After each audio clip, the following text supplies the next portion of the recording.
May I have your attention, please? Shabbat Shalom, everyone. I'm son of Yisrayl Abel, Deacon Yahshua and Hawkins. I would like to serve you as a priest starting very soon. It's now time to start finding your seats for Sabbath services.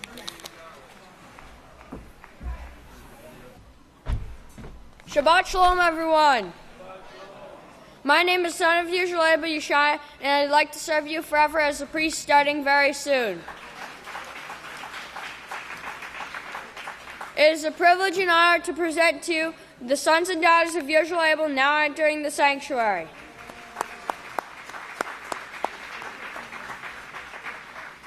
I now present one of the sons of Yisrayl Abel, Nebiah Hawkins. Shabbat Shalom, everyone. You may be seated. May the peace of Yahweh be with each and every one of you.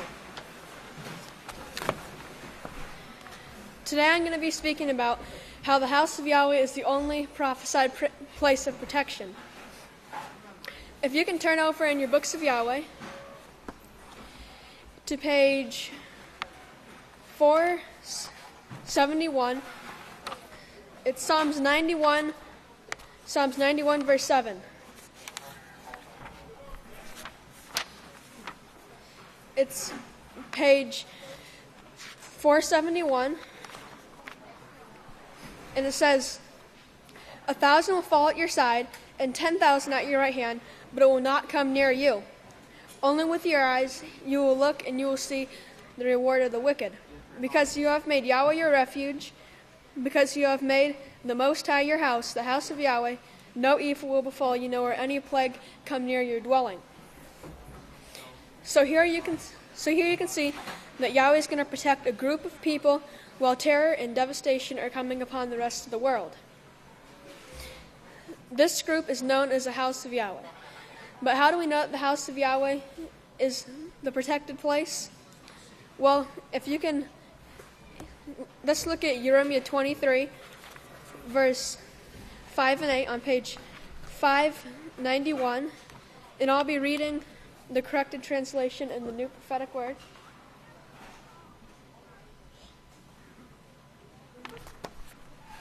It says, Behold, the day comes, says Yahweh, that I will raise up a beloved righteous branch, and a messenger whom I have sent to be my messenger, thus shall succeed and will execute judgment and justice in the earth. In his day, those who reverence Yahweh will be saved, and the called out ones will dwell in safety, and this is the name that he will proclaim to them at Abel, Yahweh Zidkenu, Yahweh our righteousness. Therefore, behold, the day comes, says Yahweh, that they will no longer say, as surely as Yahweh lives, who brought up the children of Israel out of the land of Egypt, but they will say, as surely as Yahweh lives, who brought up and led the seed of the house of Israel into the protected place at Abel, and from all countries where they have driven them, and they will dwell in their own land. So it speaks in the scriptures about a protected place at Abel and a messenger for Yahweh, a righteous branch, and we can see that in Zechariah 6:12, where it says, speak to him, referring to Yahshua, and say, this is what Yahweh of hosts says, behold the man whose name is the branch, for he will branch out of his place, and he will build the house of Yahweh. In these last days, Yahweh has sent a man to guide us to salvation. His name is even in scriptures. If you can turn to Isaiah 49, it's on page 561. Isaiah 49, verse 3, and it says, and he said to me, you are my servant, O Yisrael, through whom I will be glorified. So we can see that the one sent is named Yisrael. But it's not just coming to the house of Yahweh that will keep you protected. You must also repent of sin and keep all of Yahweh's laws. Those who do not keep Yahweh's laws are separated from him, as it says in Isaiah 59, 1 through 2, that sin separates us from Yahweh. And without Yahweh, there's no protection. And Yahshua Messiah told us in Yahchanan 6, verse 29, that this is the work of Yahweh, that we believe into the one sent. We are constantly being taught the laws by him, but it's up to us to keep them. We show our belief in Yahweh when we obey him. So let's look at some examples in the scriptures of protection due to obedience to the one sent. If you remember Noah and the ark in Genesis 6, verse 7, Genesis chapter 6 and 7, you can read about how he was instructed to build an ark because a flood was coming upon the earth. The inhabitants of the earth had turned from Yahweh and turned to sin. So Noah and their wives and their sons were the only ones that entered the ark and were saved. And remember the children of Israel putting blood on their doorposts. The ones that did what they were instructed to do were protected from the death plague that came through the land during the 10th plague in the days of Moshe. You can read about that in Exodus chapter 12. So it's our obedience that will save us. Yisrayl Hawkins wrote about this time of trouble and the protection from it in his book, The Mark of the Beast, page 179. He said, "The great day of Yahweh comes." Yahshua tells us in Matthew 24, verse 29 through 31, immediately after the time period of the Great Tribulation, the sun, moon, and stars will no longer give their light. During that Great Tribulation, Yahweh was speaking of the same time. Yahweh was speaking of the Great Tribulation, which starts with a strong covenant of 7 years and ends with the end of the 7 years with a great nuclear war. This is before the day of Yahweh comes. Yahweh 2 verse 37 states, "Whosoever shall call on the name of Yahweh shall be delivered." This shows a place and a way of deliverance from this trouble, but only for those who are worthy to escape. These prophecies are being fulfilled rapidly now. Nuclear war has been prophesied. For your notes, you can read about this in Matthew 24, verse 29, Isaiah 24, verse 6, and Malachi 4, verse 1 through 3, just to reference a few. So pay close attention and obey the one sent by Yahweh, Yisrayl Hawkins, and you will have the protection that Yahweh promised.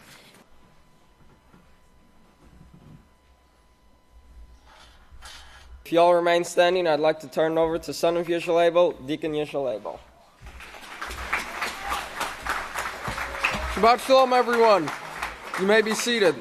May the peace of Yahweh be with each and every one of you. The title of my sermon today is Training to be Obedient is a Must.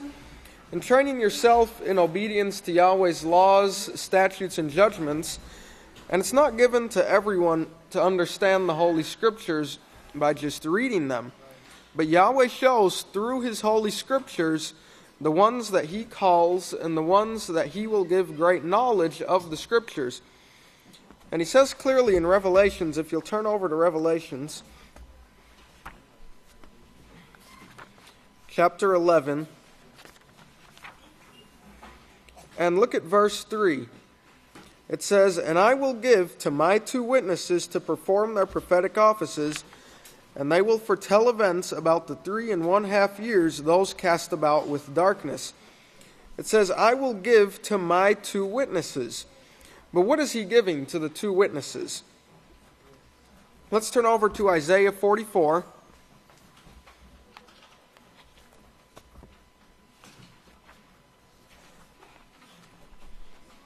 Isaiah 44, found on page 558.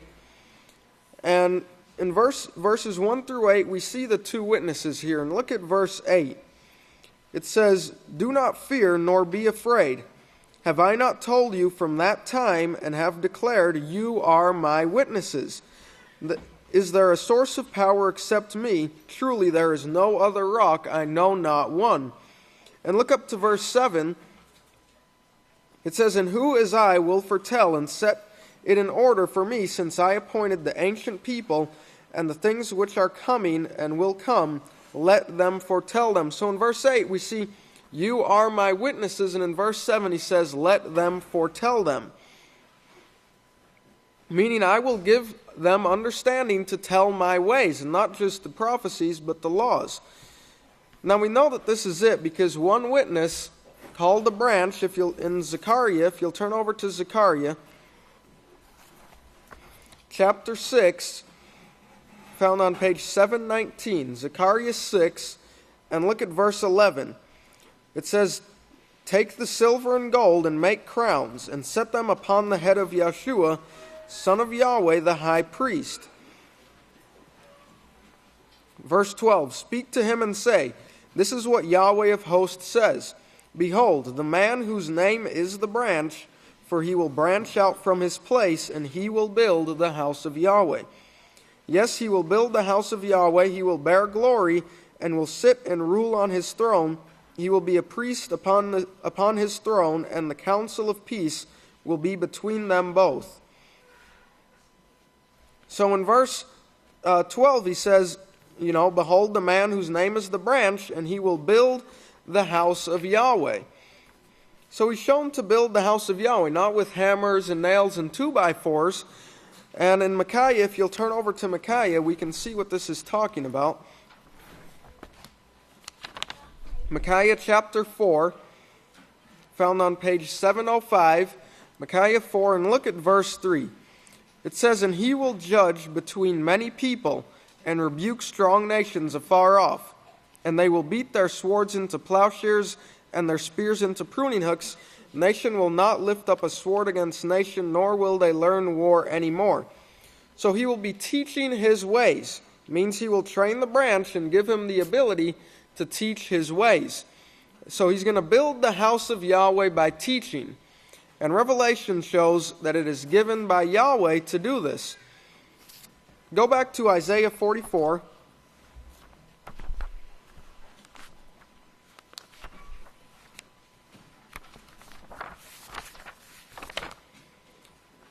And look at verse 8 again.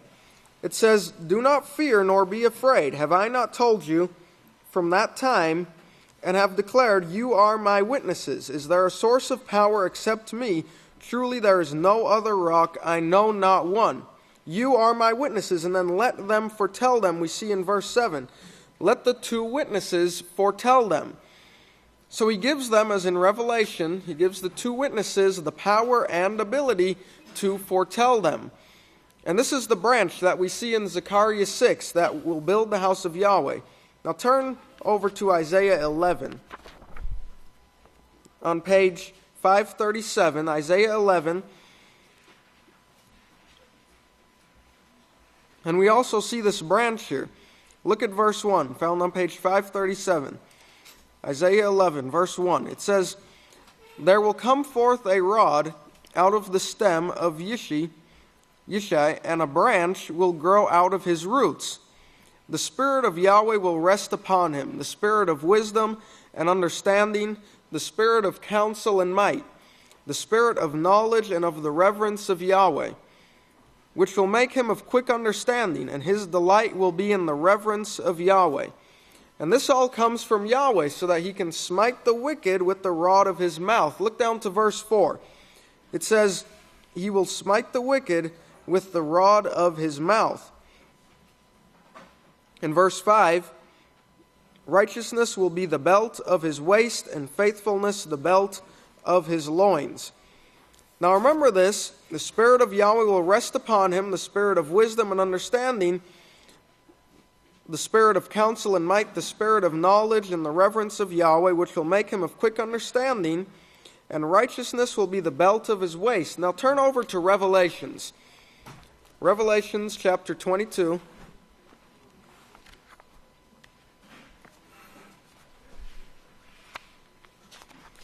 Found on page 986, Revelations 22, and look at verse 16.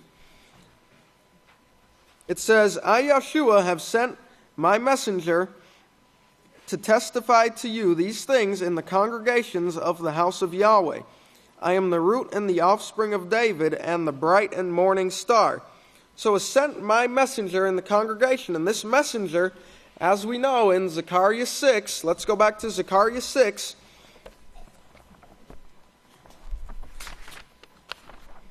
Verses 11 through 13, it says, "Take the silver and gold and make crowns, and set them upon the head of Yahshua, son of Yahweh the high priest. Speak to him and say, This is what Yahweh of hosts says. Behold, the man whose name is the branch, for he will branch out from his place, and he will build the house of Yahweh.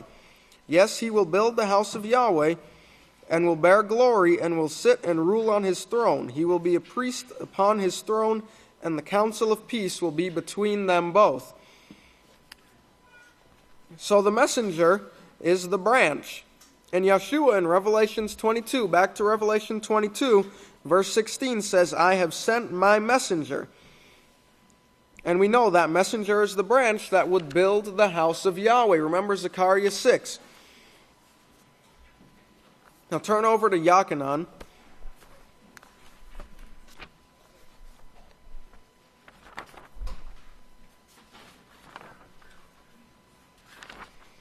Yahchanan 13, found on page 831, and look over to verse 19. Yahchanan 13 and verse 19, found on page 831. It says, "Now I tell you before it comes, in order that when it does come to pass, you may believe that I am he. Truly, truly, I say to you, he who receives whomever I send receives me, and he who receives me also receives him who has sent me." So whoever receives the branch is receiving Yahshua. Now why is it important, and how do you receive the branch? You receive him as Yahweh himself. The branch is Yahweh to you. The branch is Yahshua to you. You receive him as Yahweh himself. And you are receiving Yahweh himself. We will all be branches of this branch. Everyone in the house of Yahweh in this time period, we will be the first branches of this tree. We will sit in high positions. And Yahweh has selected us for the purpose of being sent out to teach. Now, if we don't accept the branch, why would we expect them to accept us? Remember, we're going out to teach. But if we don't accept the branch, why would we expect them to accept us? And they'll say, this man didn't accept the branch. They rejected Moshe, whom Yahweh sent. If you'll turn over to Exodus 20.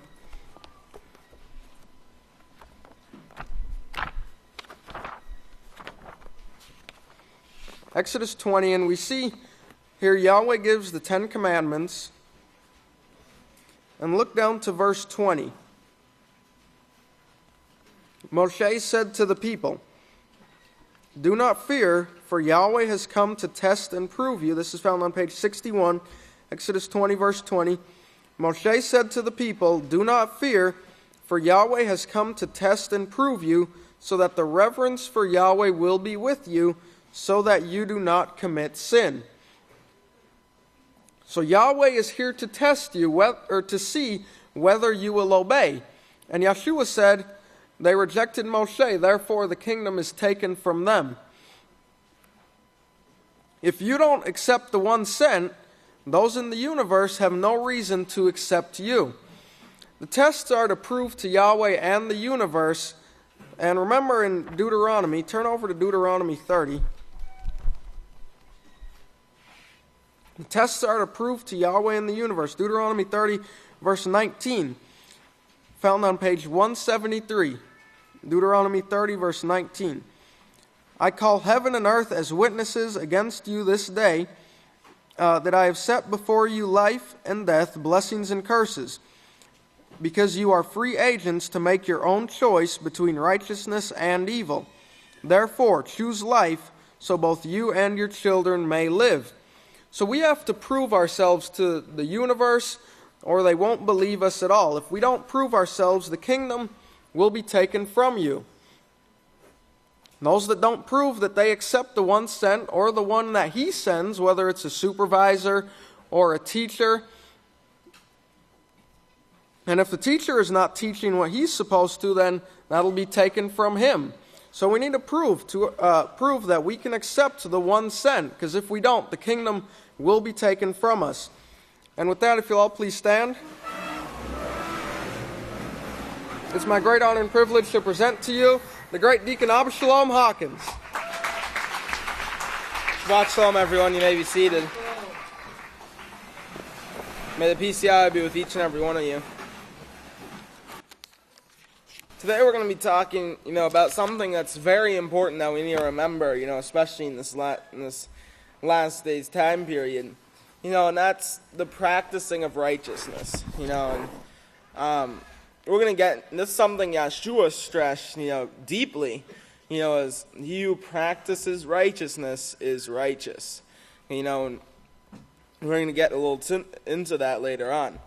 Now, practicing righteousness, and the only thing that's going to get you leadership in the house of Yahweh, in the Kingdom of Yahweh. Remember, let's go over to 1 Yahchanan.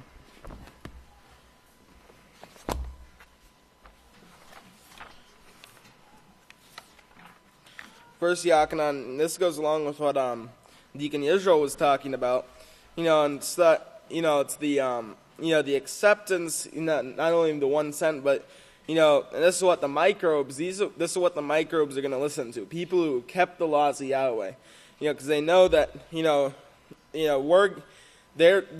learning now what we're going to be like. Let's go on. We're going to look at verse 4. It says, "Whoever commits sin transgresses also the law, for sin is the transgression of the law." Verse 5 says, "And you know that he was manifested to take away our sins, and in him there is no sin. Whoever abides in him does not sin, and whoever sins has not seen him, neither knows him." It says, "Little children, let no man deceive you. He who practices righteousness is righteous, just as he is righteous." Remember that. He who practices righteousness is righteous. "You commit sin is of the devil, for the devil has sinned from the beginning. For this purpose the Son of Yahweh was manifested," and that's Yahshua, so he might destroy the works of the devil. "Whoever is begotten of Yahweh does not commit sin, for his seed remains in him, and it is possible for him not to sin, because he has been begotten of Yahweh." And let's go back to verse 7. Remember that. He who practices righteousness is righteous. It's that effort. It's that effort that we put forth, into practicing righteousness. It's the attitude that we have, we're striving to practice righteousness. We're striving to keep the laws of Yahweh. And that's what counts us as righteous. It's the effort that counts. We might not get it right. But it's the practice of Yahweh's righteousness and the effort, the attitude. Our attitude has to be to try. You have to keep on trying. And, eventually, what's the old saying? Practice makes perfect. So if you practice righteousness, not by leaning upon your own understanding, but by following the teachings, like Deacon Yisrayl talked about, following the teachings, of the 1 cent, and following the, the teachings of the house of Yahweh, the ones we're given, that's the practicing of righteousness, this obedience. Obedience to the instructions that we're given. And, that's one thing that pastors talked about before. The house of Yahweh, is the kingdom of Yahweh. Okay, the house of Yahweh is the kingdom of Yahweh, on earth. And so it's the people, in which practice righteousness. It's those people that, practice the holy laws of Yahweh. That's the kingdom. That's the people, who are going to make it into the kingdom.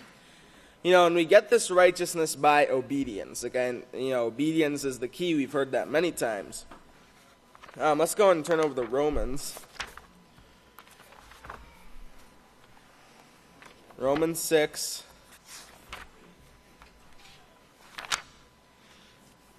Romans 6:16. And it says, "Do you not know that to whom you yield yourselves as servants to obey, his servants you are to whom you obey, whether of sin which leads to death, or of obedience which leads to righteousness?" It's who we obey. That obedience it leads to righteousness. It leads to eternal life. And the righteous people, the ones who are practicing righteousness, are going to be the ones who make it into the kingdom. And Yahshua was obedient. Yahshua, our high priest, he was obedient. And look now where he is. He's the high priest over the house of Yahweh. Helping to guide and us through this last time period, this last days time period. And he's got the eternal position at the right hand of Yahweh. Let's go ahead and turn over to Hebrews.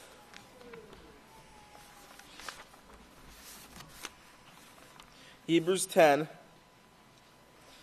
and verse 21 says, and having a high priest over the house of Yahweh.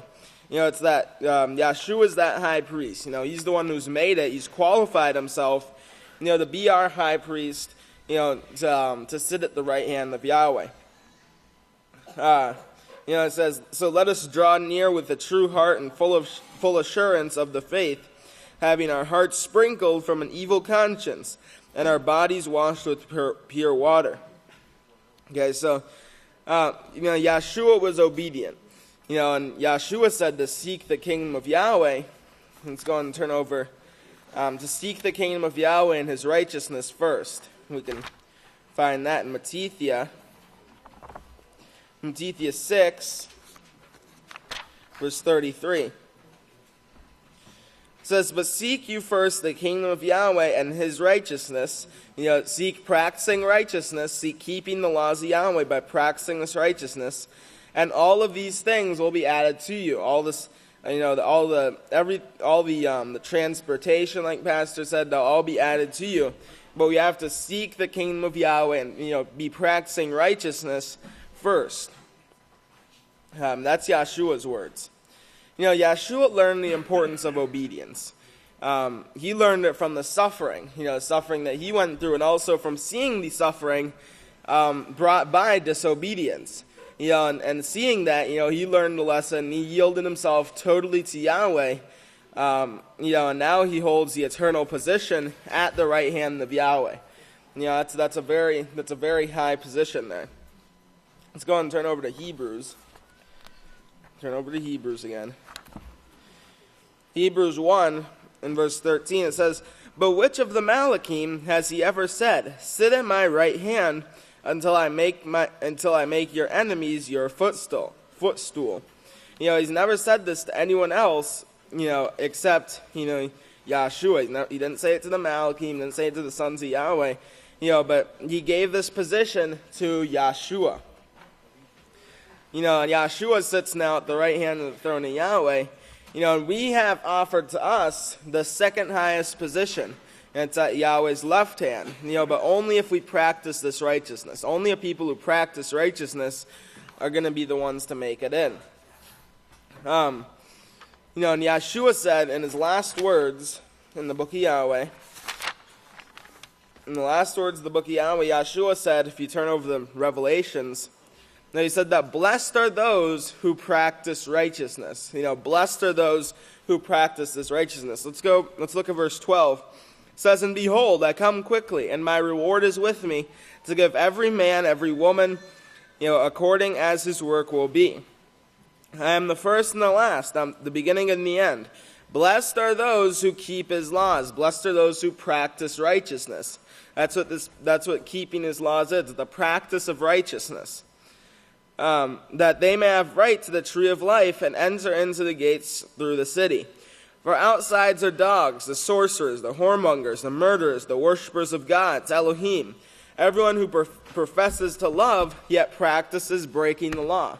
While we practice righteousness, the dogs, the sorcerers, the whoremongers, the sodomites, all these people out in the world, they're practicing, the breaking of the law. They're practicing breaking the law. And that's the, while we're practicing righteousness, they're practicing just the opposite. It's that practice, that we want to focus on, practicing righteousness. Says, I, Yahshua, have set my Malach to testify to you these things in the congregations of the house of Yahweh. I am the root and offspring of David, the bright and morning star. But that's Yahshua's. That was Yahshua's the ending. And it's the last words in the book of Yahweh. But it's very important that we remember that practice of righteousness makes you righteous. So let's buckle down. In this last time period, we don't have that long left. You can see, the wars starting. You can see everything going on in society. Let's buckle down. Don't follow Satan. Don't give in to the influences of Satan. And overcome anger. Overcome anger so we can think rationally. That's one thing that's very important. You have to be able to think rationally, during these times, when Satan's going to be pounding us. It's going to be very stressful. Think rationally, control your mind, control your thoughts. Whenever you get really stressed out, that's whenever things start to go wrong, So you have to overcome anger, think rationally, control your thoughts. It's very essential during this critical time period. And remember, most of all, it's the practice of righteousness that makes us righteous. Brethren, if you all please stand, I'd like to turn it over to the Great Kohan Yliyah. Abishalom, everyone. You may all be seated. Going in the news, of course, we have a lot of stuff taking place in this world around us today. And remember why this is the place of protection and what the peaceful solution teaches, that rules keep us safe. And of course, this is the only place on the face of the earth that gives you the rules that can keep you safe and keep you from the destruction to come. Now, we're first going to start off, and remember Pastor talked about the sickness of the earth and those things that take place on the earth, and we kind of think about rivers and water, but also think about the protective barriers that surround the earth from things that may try to enter into our earth system. And of course, there was a recent article came out, RT also reported on it, saying the solar flares may stop Christmas. And of course, NASA come out and tried to calm it down a little bit, because when they explained how drastic this could affect life as we know it, they came out very quickly to try to tone it down to make it not sound as bad as it really is. Now, they're saying that these solar flares, and there's a lot of information that goes into it, but think for a moment, if the power grid was to go down, no electricity. Well, us here in the house of Yahweh, we've been setting our mind in advance and preparing ourselves for a while. Now, think about the reaction of this world that hasn't been preparing themselves for a while. Think about the mindset of what takes place when you have millions of people that don't know what to do, don't know where to go. But they're going to be reaching out for hope. They're going to want something. And they're not going to know what to do, but they're going to remember they heard something about a man named Yisrayl Hawkins in a place you should go. So we need to prepare ourselves. But pay close attention and think about how this could take place. Solar flares from the sun actually coming forward, and they can be as powerful enough to shut down the electricity on a global scale. The last time one occurred was in 1859, and back then we just had telegraph machines. And when the solar flare entered in the Earth's atmosphere, it literally caused the lines to blow up, to erupt in fire, and many of the telegraph stations burnt down. Now, think about what we have these days with electronic devices and what it could do. It can get very dangerous, and it can get very dangerous very quickly. Also, watch to see, I'm not going to tell you, but watch to see how many magnitude they say that this explosion on the sun, how many nuclear bombs it's equal to. You would just totally annihilate the earth by detonating so many. Also, earthquakes. There's a small video. Watch the number of earthquakes. Watch where they're at, and think about it. When you're sick and your body hurts, it hurts to let you know there's a pain here. Something's wrong.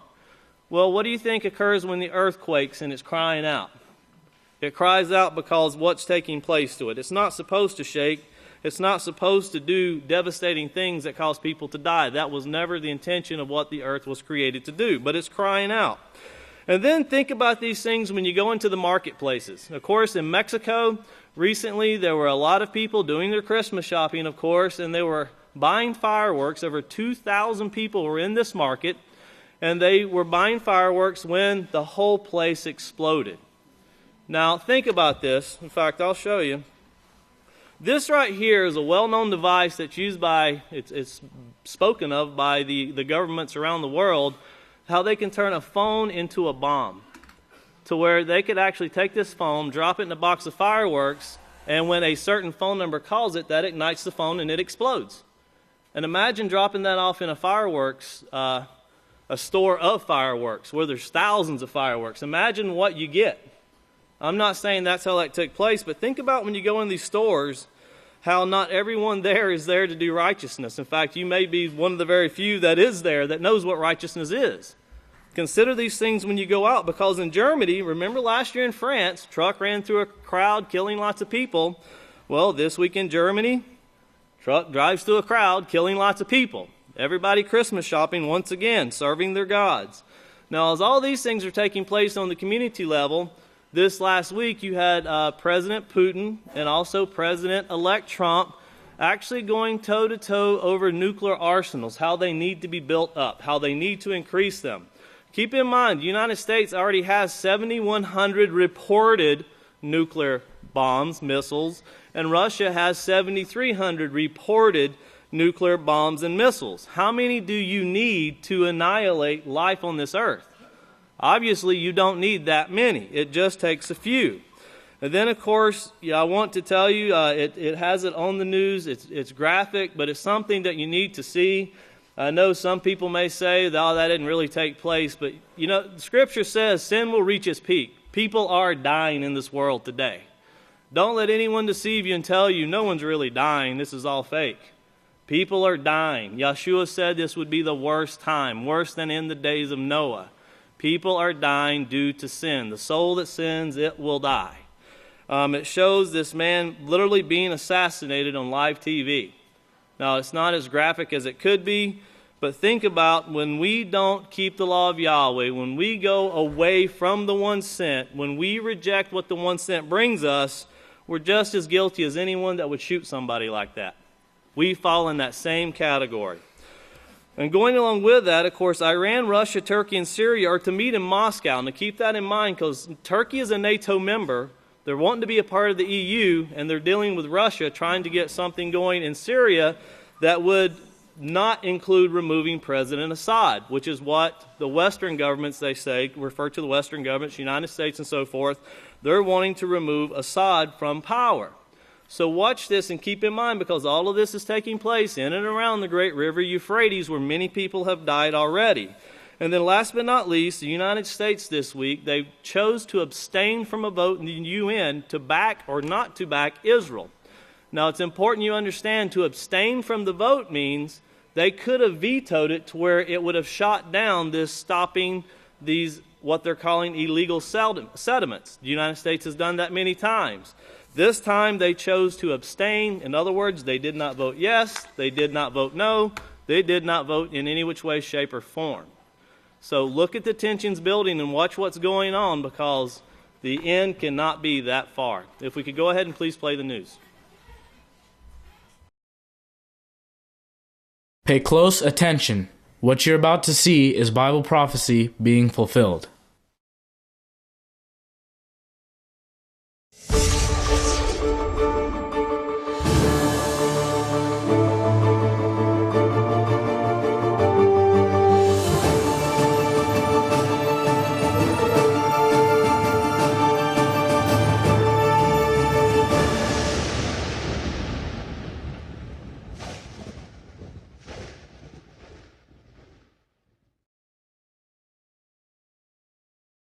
Welcome to another edition of YPN News, bringing you the news that relates to Bible prophecy and foretold by Yisrael Hawkins. Well, in the news today, the Russian ambassador to Turkey has been shot and killed. We'll have those details, as well as the terrorist attack in Berlin that has left several dead and many more injured. But first, a real and present danger that might catch you off guard. Well, have you ever considered what life would be like if you had no electricity, or even a worse scenario, the entire United States power grid going down? Well, this is a situation that the government isn't talking much about, but has the potential to take place and would change civilization as we know it. Oh, I bet. Well, just imagine for a moment if an EMP, that's an electromagnetic pulse, destroyed all electronics and transformers that power everything electric. That's anything with an on-off switch. Your refrigerator, washing machine, hot water heater, all your lights, electrical outlets, and everything you plug into them. And that's just within your home and all your neighbors. But consider public services. Hospitals would be shut down due to nothing running in them. Stores would hold just the dark, empty shelves because they couldn't place orders to stock the food. And you would be left with only the cash you have on hand because the banks would be closed and you wouldn't be able to access any of your accounts. Well, one day, life as you know it is the same. The next, everything has completely changed. All electricity would be off. Now, the only light would be from the sun, but nothing working within your home. No refrigerator, so all your food would spoil. No running water to flush toilets or shower with. The only food available would be whatever is in your cupboards. Well, you might be alone or with some family members, but no one else can get to you. The world becomes increasingly dangerous as people are now hungry and desperate. You feel scared and helpless and don't know how you will survive. Well, how could such a real-life catastrophic event like this occur? One threat that scientists are worried about is from solar flares. Now, they are currently watching the largest sunspot in nearly 25 years, which can send out flares that disrupt radio communications and navigation systems. Now, the flares produce the same amount of energy as 1 billion nuclear bombs. Oh, wow. That's a lot. That's tremendous. Well, in an interview with Fox News, Frank Gaffney, the president of the Center for Security Policy, was asked what happens if a giant solar flare were to hit us. Now, while there's some speculation, he added, the general consensus among scientists is it's going to be very bad for an electrified society like ours. He went on to explain, what we have to go by is an event that happened about 155 years ago when a similar-sized solar storm caused mass disruption of the only sort of quasi-electrified systems we had at the time, which were telegraph offices and wires. As a result, they caught on fire. This society, dependent as it is on electrification and systems that would be devastated by this kind of electric magnetic energy, would probably grind to a screeching halt. He added, the loss of life as a result would be in the tens, if not hundreds of millions. Oh boy, mass confusion, mass chaos, I bet. So what are solar flares, you might ask, and what exactly are they capable of? Does the Earth have any defense against such amazing energy? Well, let's watch this video and see. The energy given off by the sun. The SDO satellite records the ultraviolet radiation released by our star. Charged particles, fractions of atoms, protons, electrons, and neutrons are constantly thrown out, along with massive pulses of electromagnetic radiation.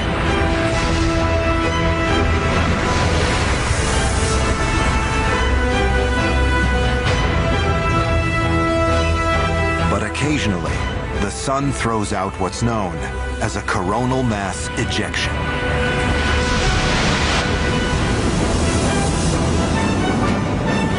This supercomputer visualization shows a cloud of plasma millions of kilometers wide, racing towards the Earth.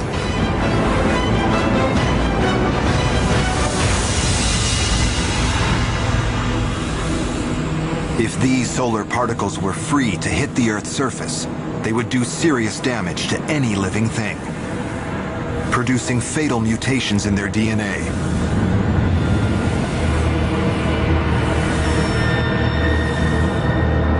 Fortunately, the Earth has a defense. An invisible force field called the magnetosphere surrounds our planet, visualized here in unprecedented detail. These images are generated by data from 5 magnetically tuned satellites.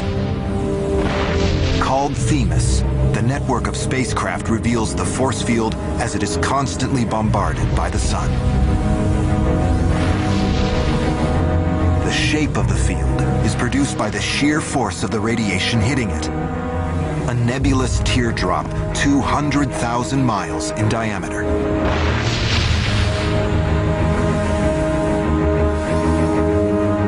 As wave upon wave of solar particles strike the magnetosphere, most are deflected.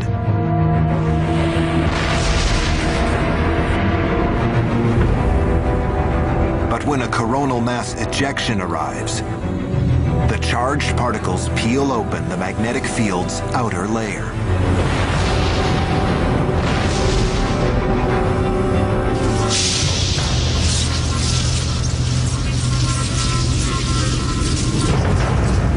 The particles are now free to rush in towards the planet.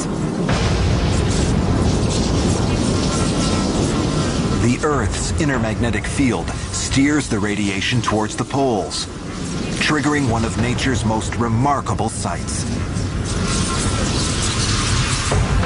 The Northern and the Southern Lights.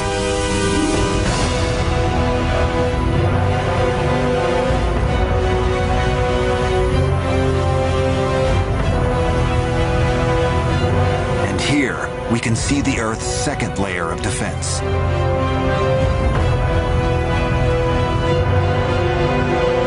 Giant ribbons of plasma stream downwards, encircling both the North and South poles.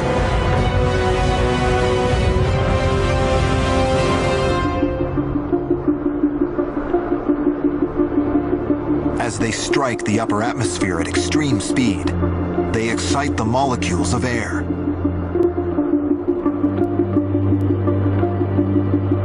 The process makes the air molecules glow. The oxygen radiates red and green, the nitrogen blue.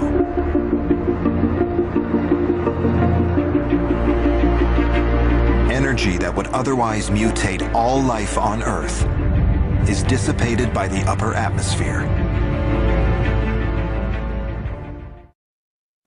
Interesting, Katan, that the Earth does have that kind of that invisible force field there that can protect itself against most of them. It's just the big ones that get through. Sure. Well, for more details on the potential dangers of solar flares as well as other unnatural disasters, we turn now to our chief field correspondent, Larry McGee, for the story. Larry, what seems to be the biggest concern for the officials? The impact on the economy is definitely a primary concern, with U.S. officials estimating the potential cost to be as much as $2.6 trillion. A report released by the National Academy of Sciences warned that power outages resulting from an extreme solar storm could linger for months and possibly continue for an even longer period in the event that the nation's transformers were damaged. According to reports, we have already endured a horrifyingly close call. In 2012, a solar storm reportedly came very close, but passed Earth's orbit without striking the planet. Predictions are that there is a 12% opportunity of a storm striking the planet by 2022, and Washington is thus organizing a contingency plan in preparation. Authorities say this could be one of the most severe unnatural disasters that the U.S. and other parts of the world have ever confronted.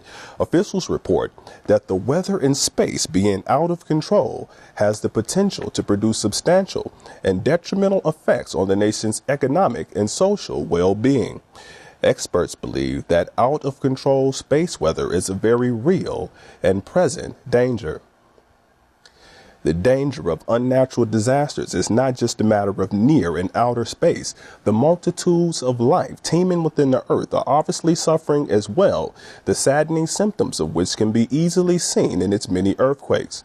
Here is a video providing a short history of our planet's tremors.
the area north of Mexico City shook this week after a deadly fireworks blast that took the lives of 9 people and injured 70 others.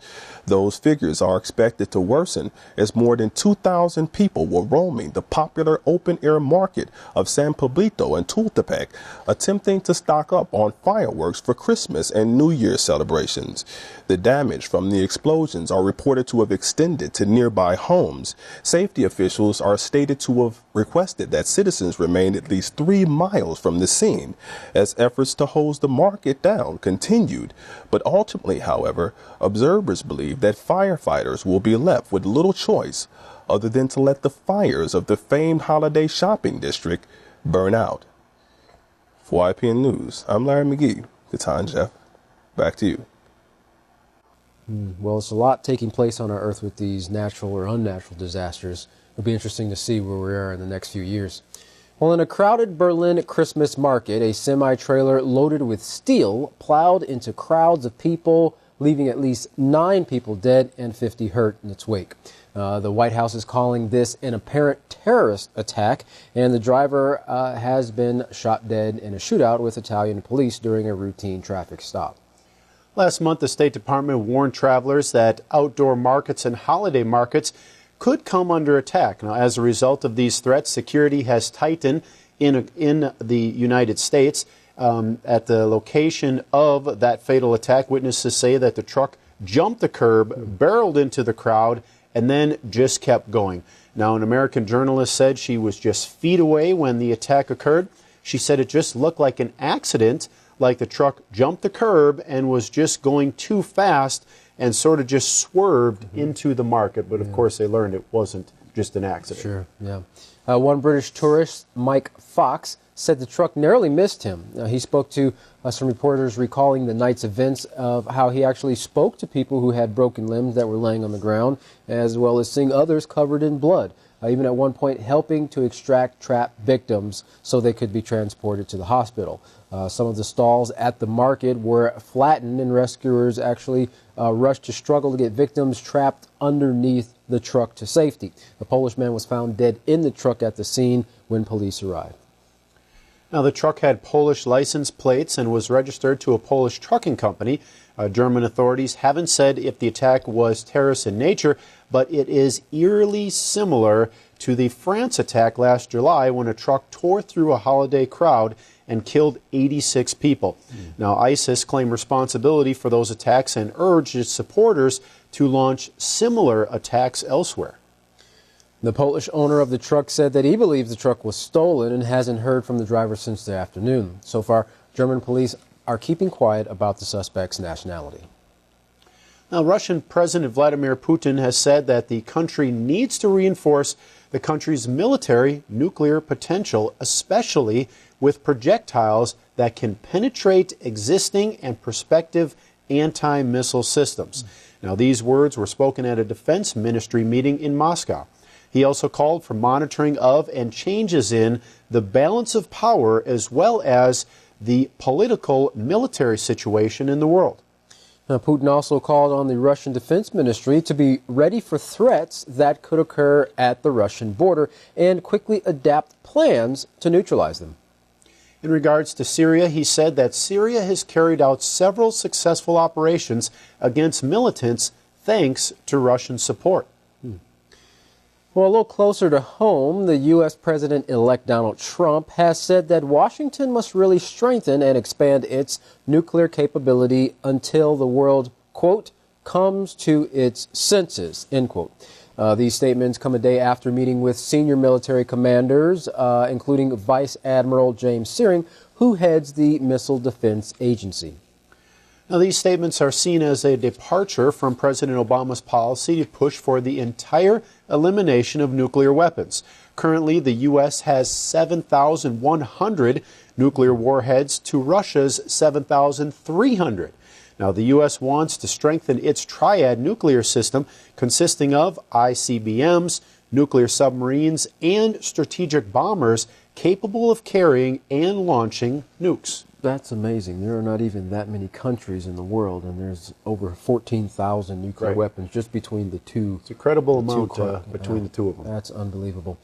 Well, take a look at this following video as it shows the savage shooting death of a Russian ambassador while he was in Turkey. The shooting took place at an art gallery where he was giving a few words. Now, we must warn you, some of the footage may be upsetting to some, so viewer discretion is advised.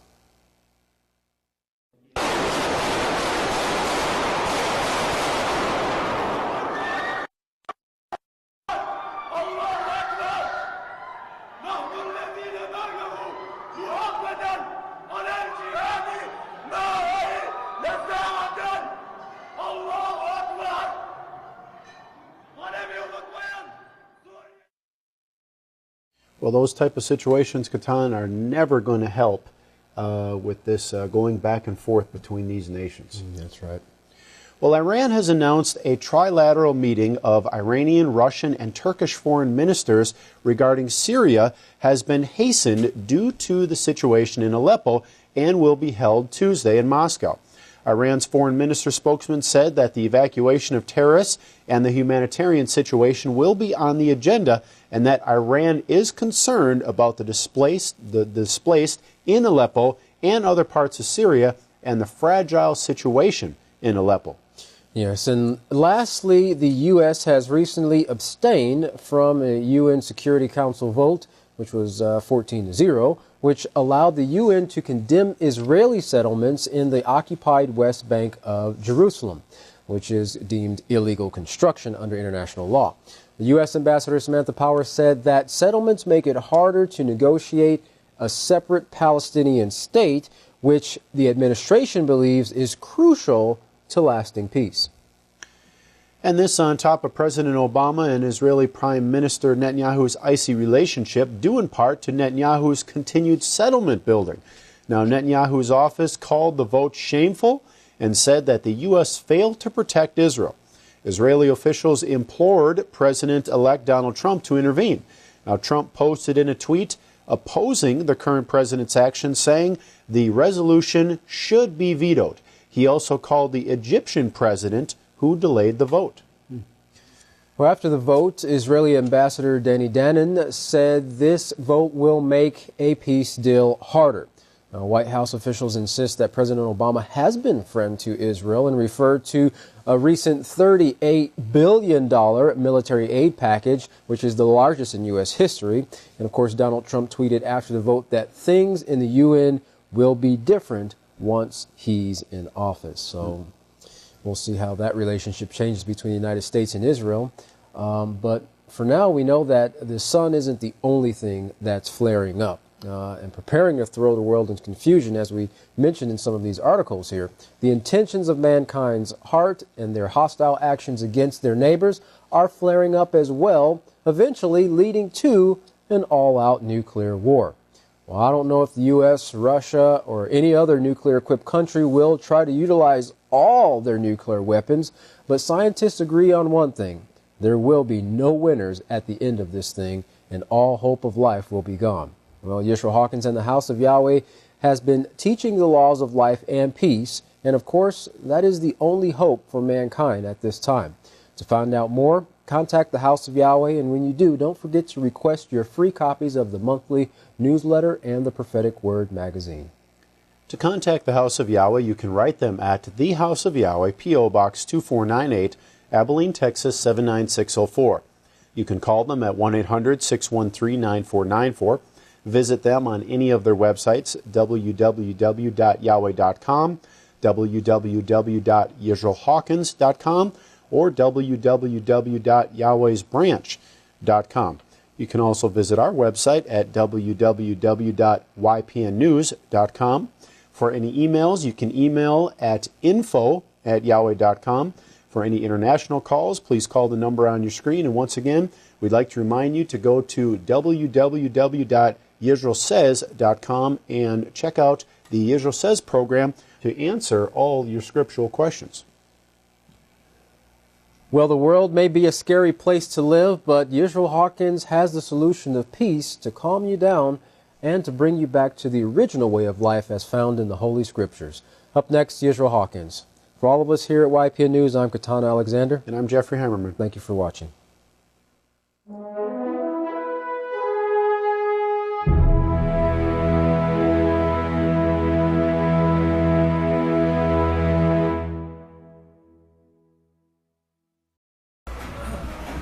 At this time, if everyone would please stand, I would like to introduce the Malach that Yahshua has sent to us to testify of these things. The greatest teacher in the world, the Great Kohan Yisrayl Abel Hawkins.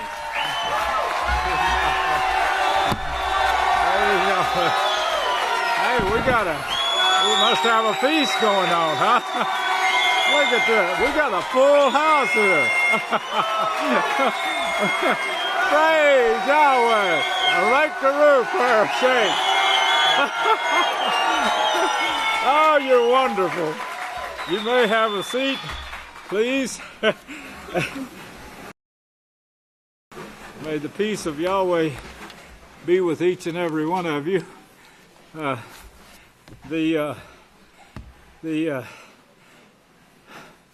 Those solar flares, I don't know if you got it or not, but they're supposed to be, I guess, all over the world Christmas Day.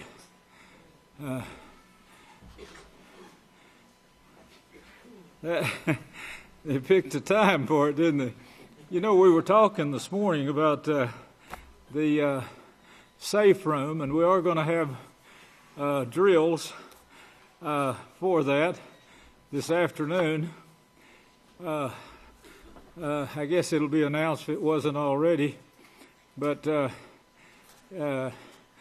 Moshe said, when the trumpet sounds, I think that's about 3 verse 6 or 8. When the trumpet sounds, hey, there you go. Turn it on a little louder. Come on, let's hear it. Are you ready?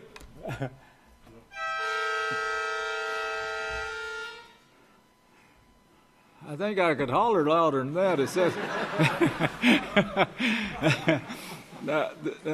you're going to have to listen closely. Shut your televisions off. I'd say keep them on silent. Maybe if you're trying to watch the news, we'll keep it down low. But this is the sound you're going to get. There you go. That's better. Praise Yahweh. We're kind of getting in urgent times. I'm really anxious about this and really excited. We were talking this morning about this safe room, and when we started it, if you want to write down that number, it's 17 years ago. 17. There's a bunch on this on these numbers of this thing, but 17. I know I said Kohan Yliyah was here and helping on that. I know. So was Deacon Robert Martin. There was several here that started that, and I thought at the time, in fact, I talked to the office staff and I said, we'll set up tables down there for y'all in a few weeks, and you can start getting acquainted with the safe room and start using it. And but of course, a few weeks turned into years. But now get this, 17 years ago, and it was finished last night. Yeah.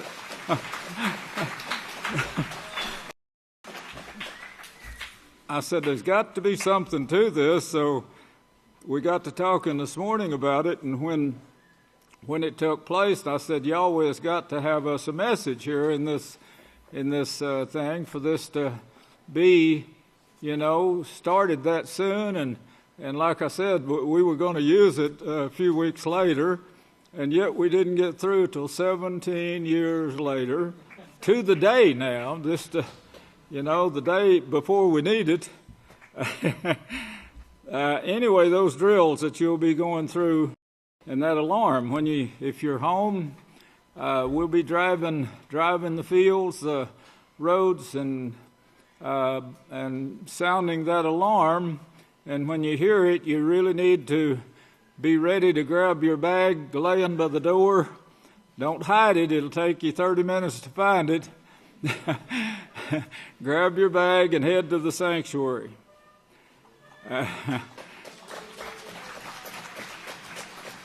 I think this is so wonderful that this is,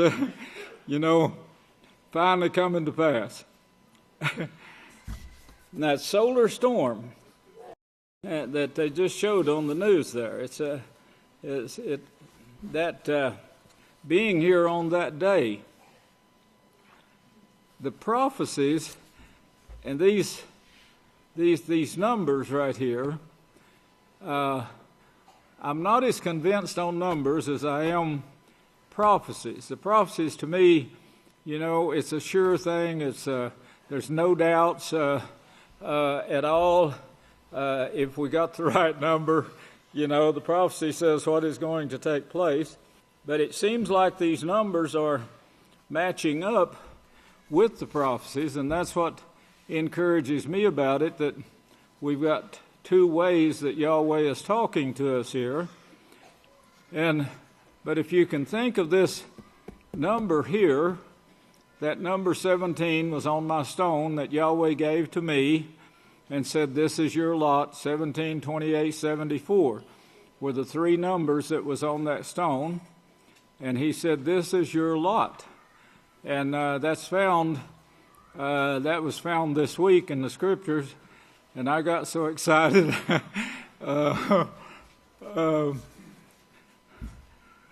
I cried and I prayed and I thanked Yahweh for it.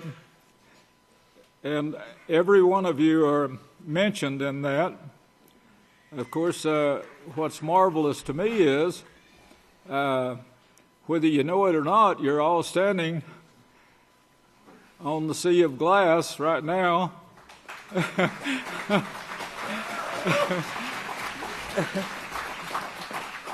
I know bodily you're not, but Yahweh has images of you there on that sea of glass. He has all these numbers before him and the prophecies. As we got up to last week, he has the four-horned golden altar that will bring forth gold in this time period, only in our time period. The marvelous thing is he had it there before the world began. And this is what he based his plan on. And of course, in the beginning was the plan already. And this sea of glass that it was on, actually has all these things. And this particular group that he shows, brethren, is myself, Yahshua, and the house of Yahweh that's on that sea of glass. And this, I'm going to try to cover all of this today. If I can, I don't want to rush because I want you to understand. But the prophecy itself, it proves itself true. And when you put together the here a little and there a little, and Yahweh shows you a picture, he just puts together, it's like a movie, and you can actually see in your mind's eye, and you can see it taking place, and what he's looking at before his throne. It's right in front of his throne that this is taking place in every move, and he's guarding every bit of it. His plan has been guarded from the beginning, and as Yahchanan was inspired to write, nothing has taken place that he didn't allow. Everything that's taken place concerning his house, he allowed it to be done. He took hands off of Israel. He brought them out of the land of Egypt. He didn't bring them out of the Coptic Catholic religion, but he brought them out of the land of Egypt, promising them freedom from their bondage. And of course, they couldn't understand that. Most people today would not understand this. When the Yadim challenged Yahshua and said, we're the seed of Abraham. We've never been in bondage. Well, this was the ones that came out of Egypt. But they didn't understand it was a bondage of sin, which causes sickness, disease, hatred, confusion, and wars. And in this time period right here, we're in the last generation that started with of course, the increase in knowledge. Daniel 4, the increase in knowledge, where two others on a future day is shown by Daniel 12, would be teaching. And that was the work, a prophesied work of two witnesses that was prophesied in the 49th chapter of Genesis, where he was showing what would be taking place in the last days. And of course, along with us was Yahshua, who rode these two donkeys. The donkey of his 12 disciples, representing one. Now this was also on the Sea of Glass. And Yahweh was looking at it before it ever took place. And Yahshua actually did this and to fulfill that prophecy, but he laid the foundation for his house. That foundation of the writings of the disciples was actually rejected, all of it. Yahshua was rejected. The 12 disciples' writings were rejected, as they rejected Moshe. They were Coptic Catholics. They're called Roman Catholics. They still call Coptic Catholics in Egypt because Coptic means Egyptian.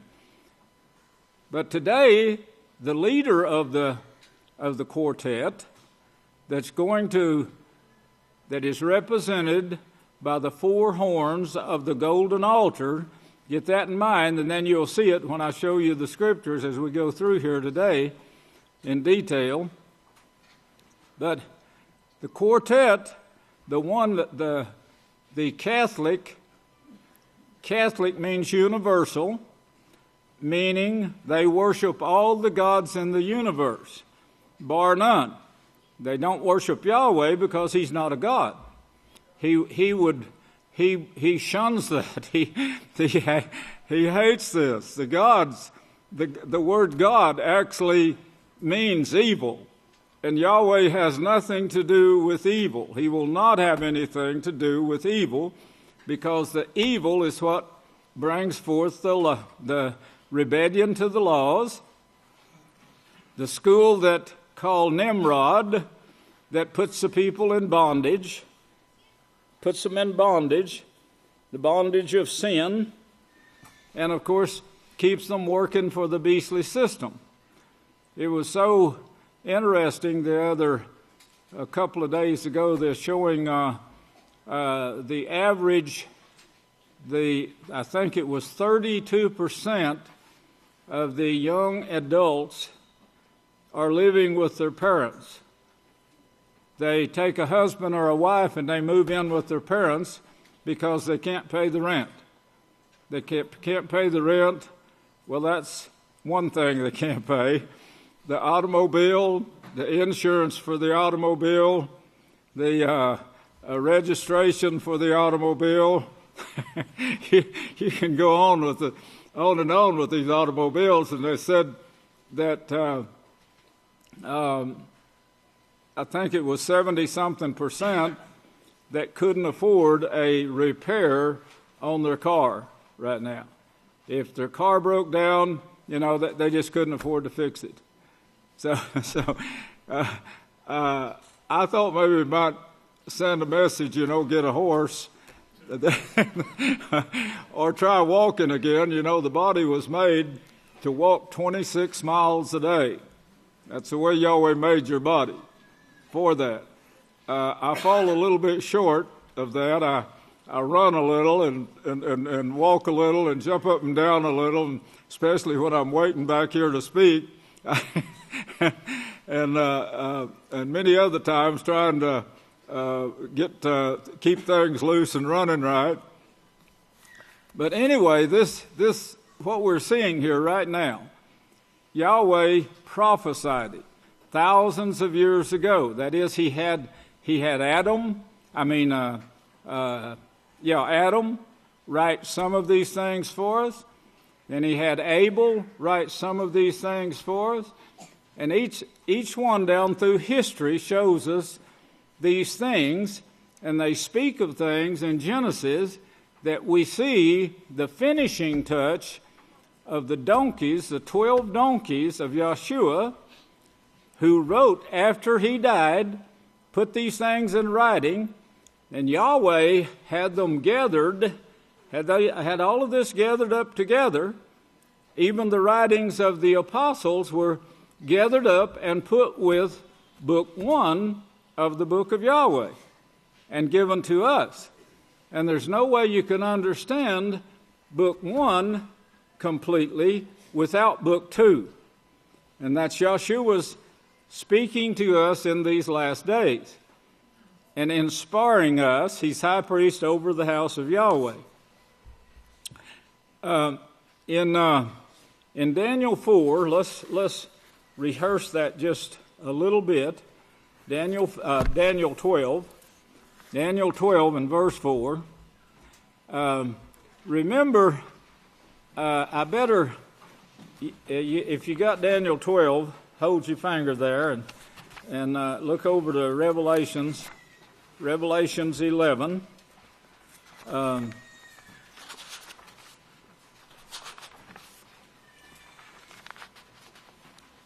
Revelations 11 and verse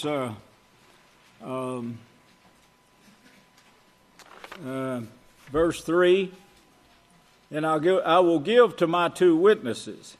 And of course, this is talking about when you put this when you check this out and put the other prophecies with it, it's talking about giving them this understanding to understand the scriptures, understand the prophecies, and to foretell them. You'd have to know them to foretell them, of course. But he says, I will give to them to perform their prophetic office. That's what their office is, as assigned to them before the earth was. And of course, every one of you sitting here right now was also assigned as part of this body called the house of Yahweh, or the kingdom of Yahweh, or the habitation of Yahweh. Yes, your bodies are called that, the habitation of Yahweh. And they will prophesy about this 3.5 years, the last 3.5 years. These are the 2 olive trees and the 2 lampstands ministering for the Father of the earth. If you turn to Revelations 9,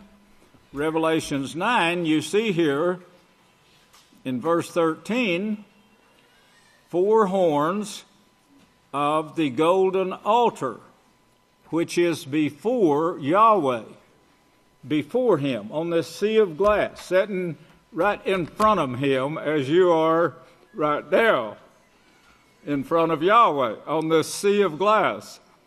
Yahweh's body of people. 4 horns. Well, keep that in mind right there. Revelations 11. There was given to me a reed like a rod, a measuring rod, and the messenger stood saying, rise and measure the temple of Yahweh, its confines of Yahweh, and the altar and its confines. And I'll go over that a little more later, but notice the altar. Now go back to Daniel. There's a world of difference in this translation right here, and of course the true translation, which I have before me right now, that Yehuda's been working nights on, but it shows much more. It shows the house of Yahweh in this. It actually shows the house of Yahweh in that confines right there. the word confines and the word altar. But now go back over to Daniel 12 now, and verse 4. And he says, But you, O Daniel, shut up the words, seal up the book to the time of the end. So from 5, let me get a number here. I can't remember the exact number. I'll get them mixed up when with Hosea and Jeremiah. But it's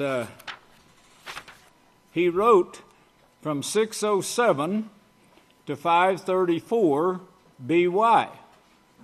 Daniel did.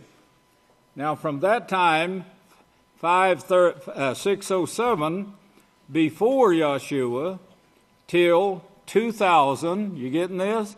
Till 2016. So you got a long time space here. And then Revelations was written in 96. From 96 till 2016, you got another long time that this was written before, but it was sitting in front of Yahweh before Genesis was written. It was sitting in front of him on this sea of glass. His plan was sitting in front of him, and you were sitting there too. You didn't know it, of course. You didn't even know. You couldn't have known till you became a live being, and then Yahweh revealed it to you through a work that was closed by Daniel here, see? He said, seal the book, which meaning it can't be explained now anymore until the time of the end. So it was shut off. Shut off. No salvation, as the prophet Isaiah said, before those days, the time of the end. Before those days, there was no salvation, no reward. Yahshua came and made arrangements for this salvation. Yahshua was prophesied to die, be pulled up to heaven, set at the right hand of Yahweh to judge this work right here. And he calls heaven and earth to witness it. Yahweh shows me and you standing to the left hand of Yahweh on this sea of glass. Satan is at my right hand, standing right in front of Yahshua. And she is the prosecuting attorney. Now that's what's shown in your scripture, that is also shown on the sea of glass that's standing in front of Yahweh. This great sea of glass where he can see everything right in front of him, including the lampstand that I just read to you in Revelations 11. That lampstand was built by Moshe, showing the 7 works of Yahweh. The 7-lampstand, the altar that somebody said altar of incense. Well, this could be, and I told David this morning, this could be because that's the ascending prayers coming from that altar, the prayers of the saints. So it could well be that when we added the word incense, some other translators did, but I'm always skeptical of additions, but it could be. Or it could be the representation of the one that sits outside of the tent of meeting, that's not allowed in the house of Yahweh, the 4 horns, the 4-horned altar, golden altar, that doesn't sit inside, but it sits outside, and the horns are going to be chopped off of that deathly thing, and before any of those people will ever be allowed to enter the house of Yahweh. Now, this was pictured, of course, by Adam and Eve when they sinned. And Yahweh said, they've become one like those who break Yahweh's laws. So they can't be allowed to partake of the tree of life and live forever. They can't. The only one that would live forever, and he had to die first, then be bought back by Yahweh, and then, of course, resurrected from the dead, and that was Yahshua. That was the only one that was prophesied to be that way. Well, here in Daniel now, he says, shut up this book, and you should be able to understand that now, why nobody's ever understood. And they say the scholars, they look at these scriptures all the time. They love them. They love their jobs, and they filter through them, trying to get answers. But they were not available till the house of Yahweh was established in these last days with the helper, Yahshua, our high priest, who sits in heaven right now and has for 2,000 years learning all of this so he can give it to us. Well, he said, but you, O Daniel, shut up the words and seal the books until the time of the end. They're not going to be open till the time of the end. Many will be running to and fro, and knowledge will be increased, marking the time of the end. Well, that time of the end started in 1934. That's the history of it. They actually give the number, 1934, when it started. So was the nuclear bomb that brought forth the great time of trouble that's shown in verse 1. This nuclear bomb that's shown in Matthew by the Savior, Matthew 24, verse 29, that nuclear bomb started in 1934. That should be enough to convince. You know, we have so much convincing evidence here. Yahshua said, I told you before it took place, so that when it does take place, you'll know that I'm the one sent. That's his very words, indicating that no man could prophesy. No man can foretell the future. Yahweh is the only being on in the universe that even claims that great thing, that great knowledge of being able to foretell the future. None of the gods claim that. If they could foretell the future, they would be letting it be known. They got diviners that use all kinds of techniques to foretell the future. Diviners, that's what the Catholic Church is. And that, in fact, that's what it means. The divining serpent, the Vatican, means divining serpent. And they study this constantly to try to see what's ahead of them and the obstacles they're going to have to cross and so forth, and making their plans to do as Cain did, to destroy these carbon dioxide burners. You know, that's what we're burning right now. We're burning it and putting it out in the air with every breath. Well, Cain disposed of Abel, who was putting out carbon dioxide.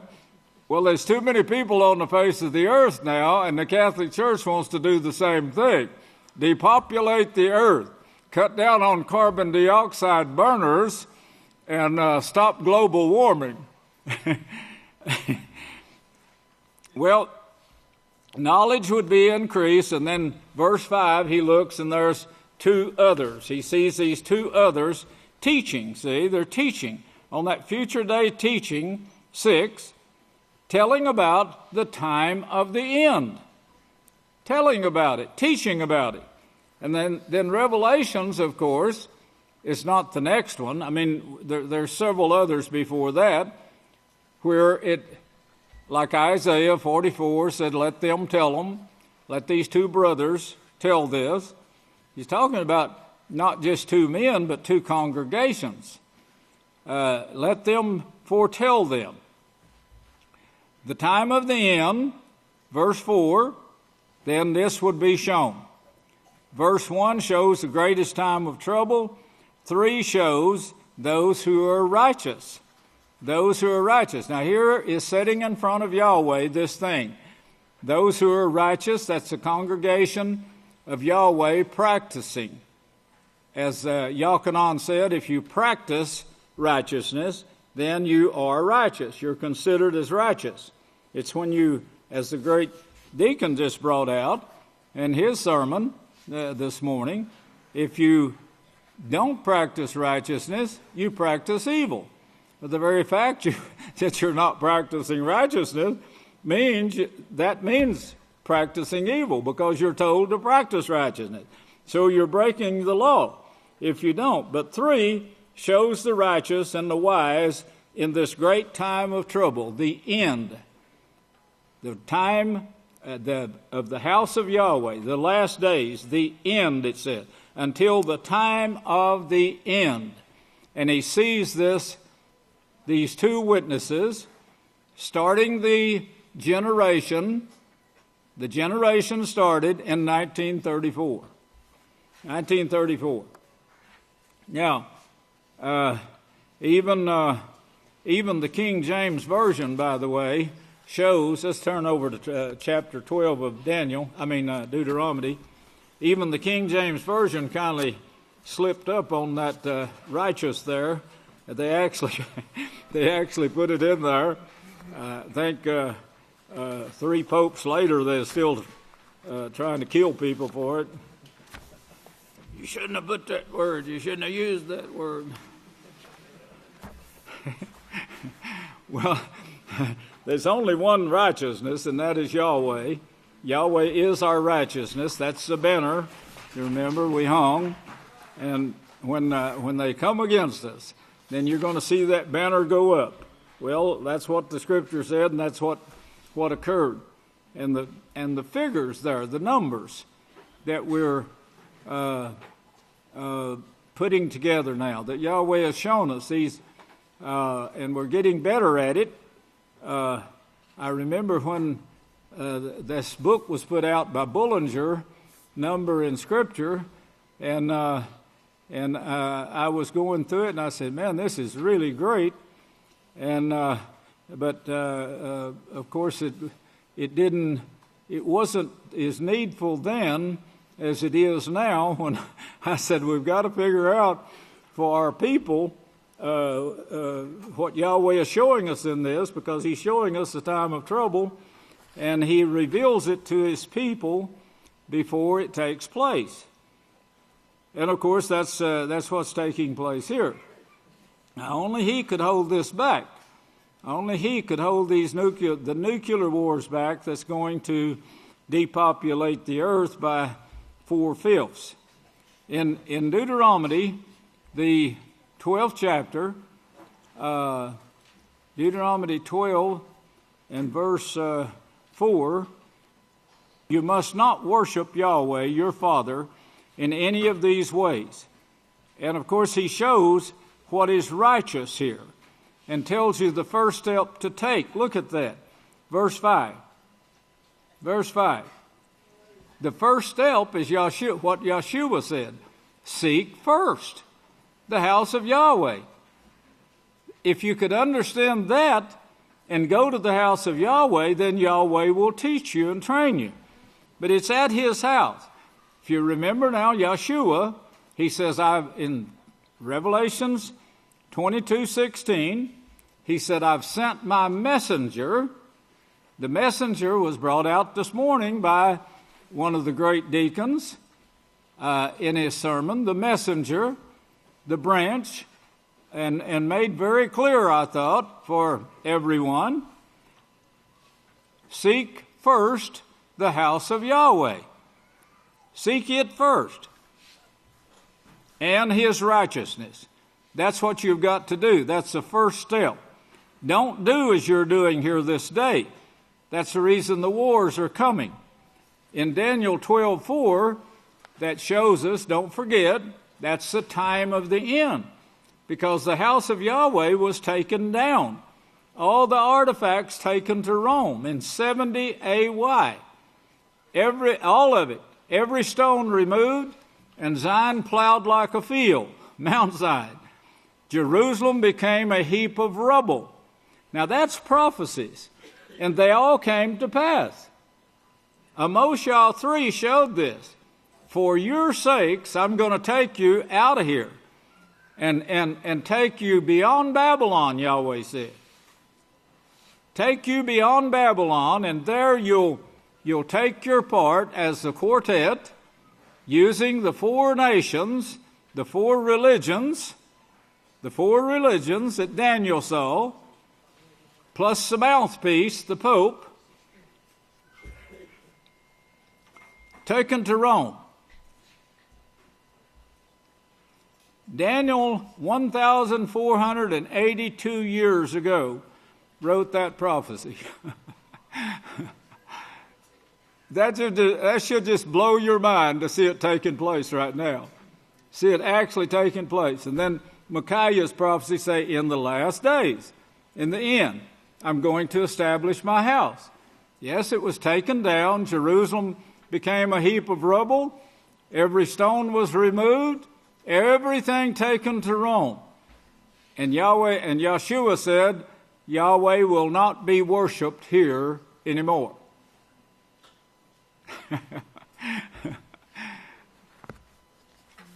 All of those words came to pass.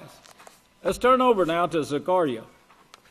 Zechariah is a book that was given, the whole thing is given to this last days house of Yahweh that's now sitting on the sea of glass in front of Yahweh. And Yahweh can see every boy that is not watching his scriptures. Every young...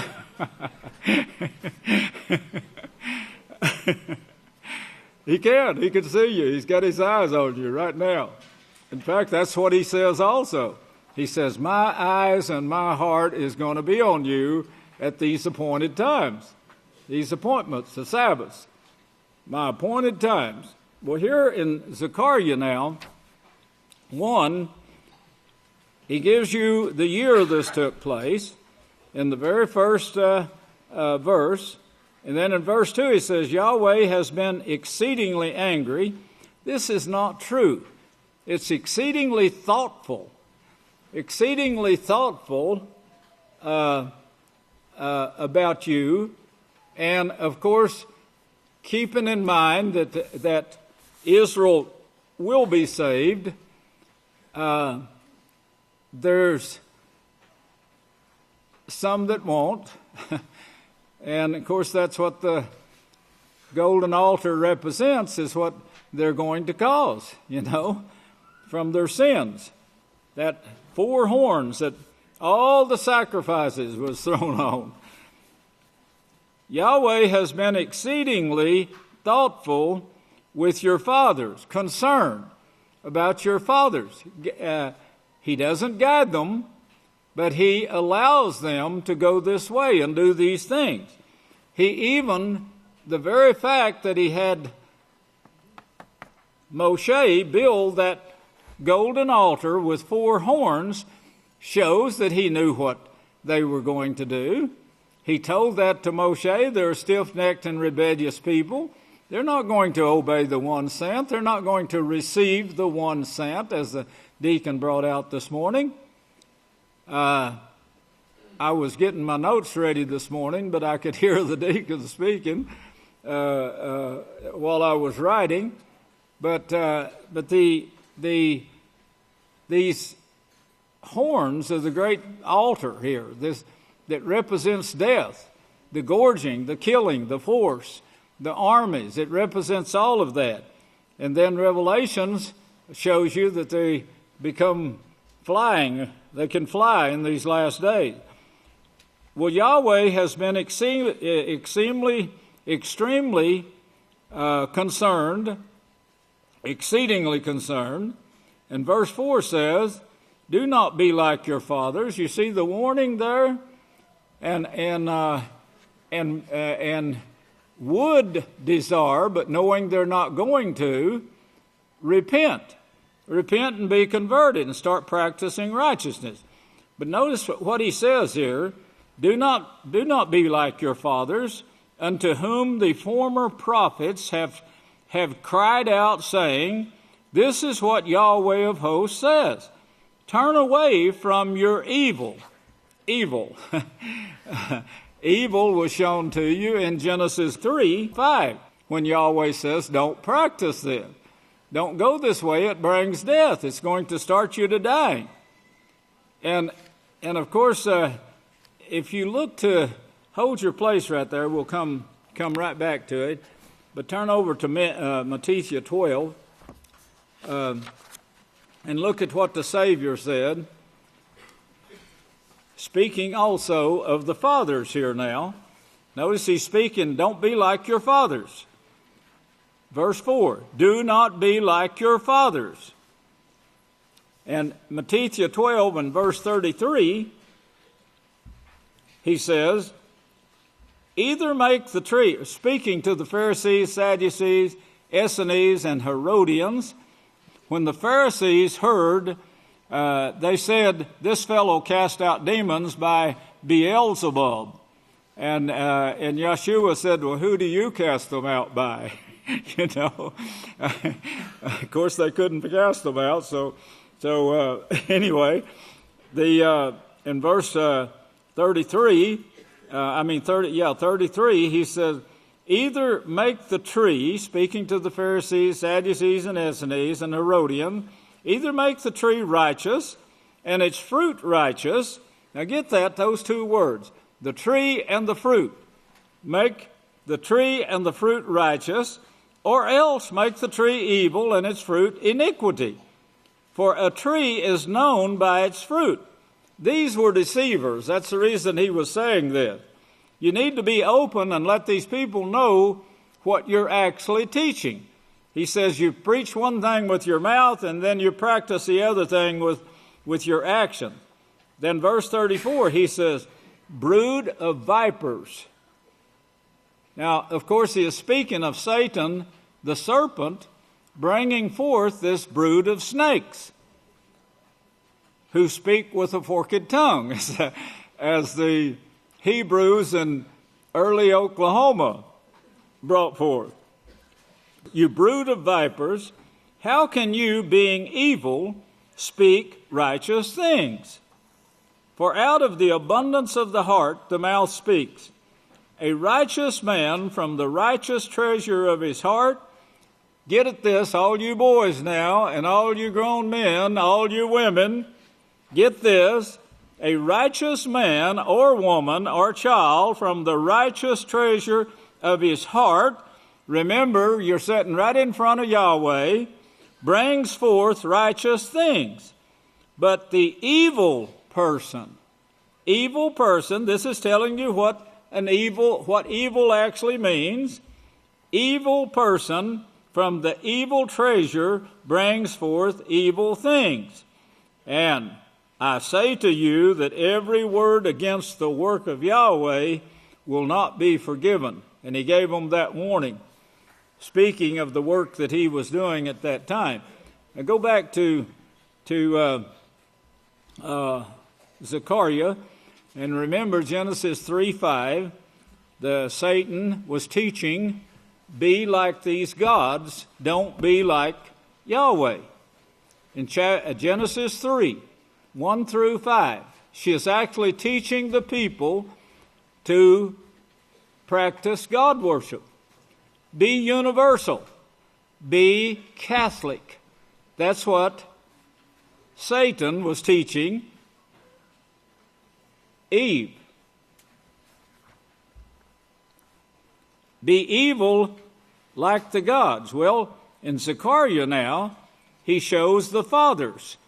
The fathers here, the children that Yahshua was talking about, was great-great-grandchildren to these fathers here that Zechariah was speaking of.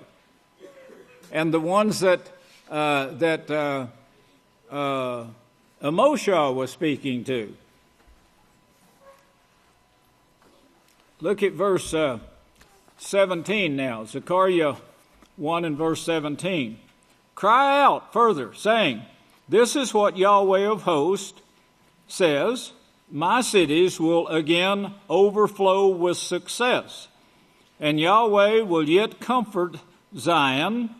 Let me get that correction, because the way they got this translated with the word Zion, you think this is Jerusalem it's speaking of, but it's not.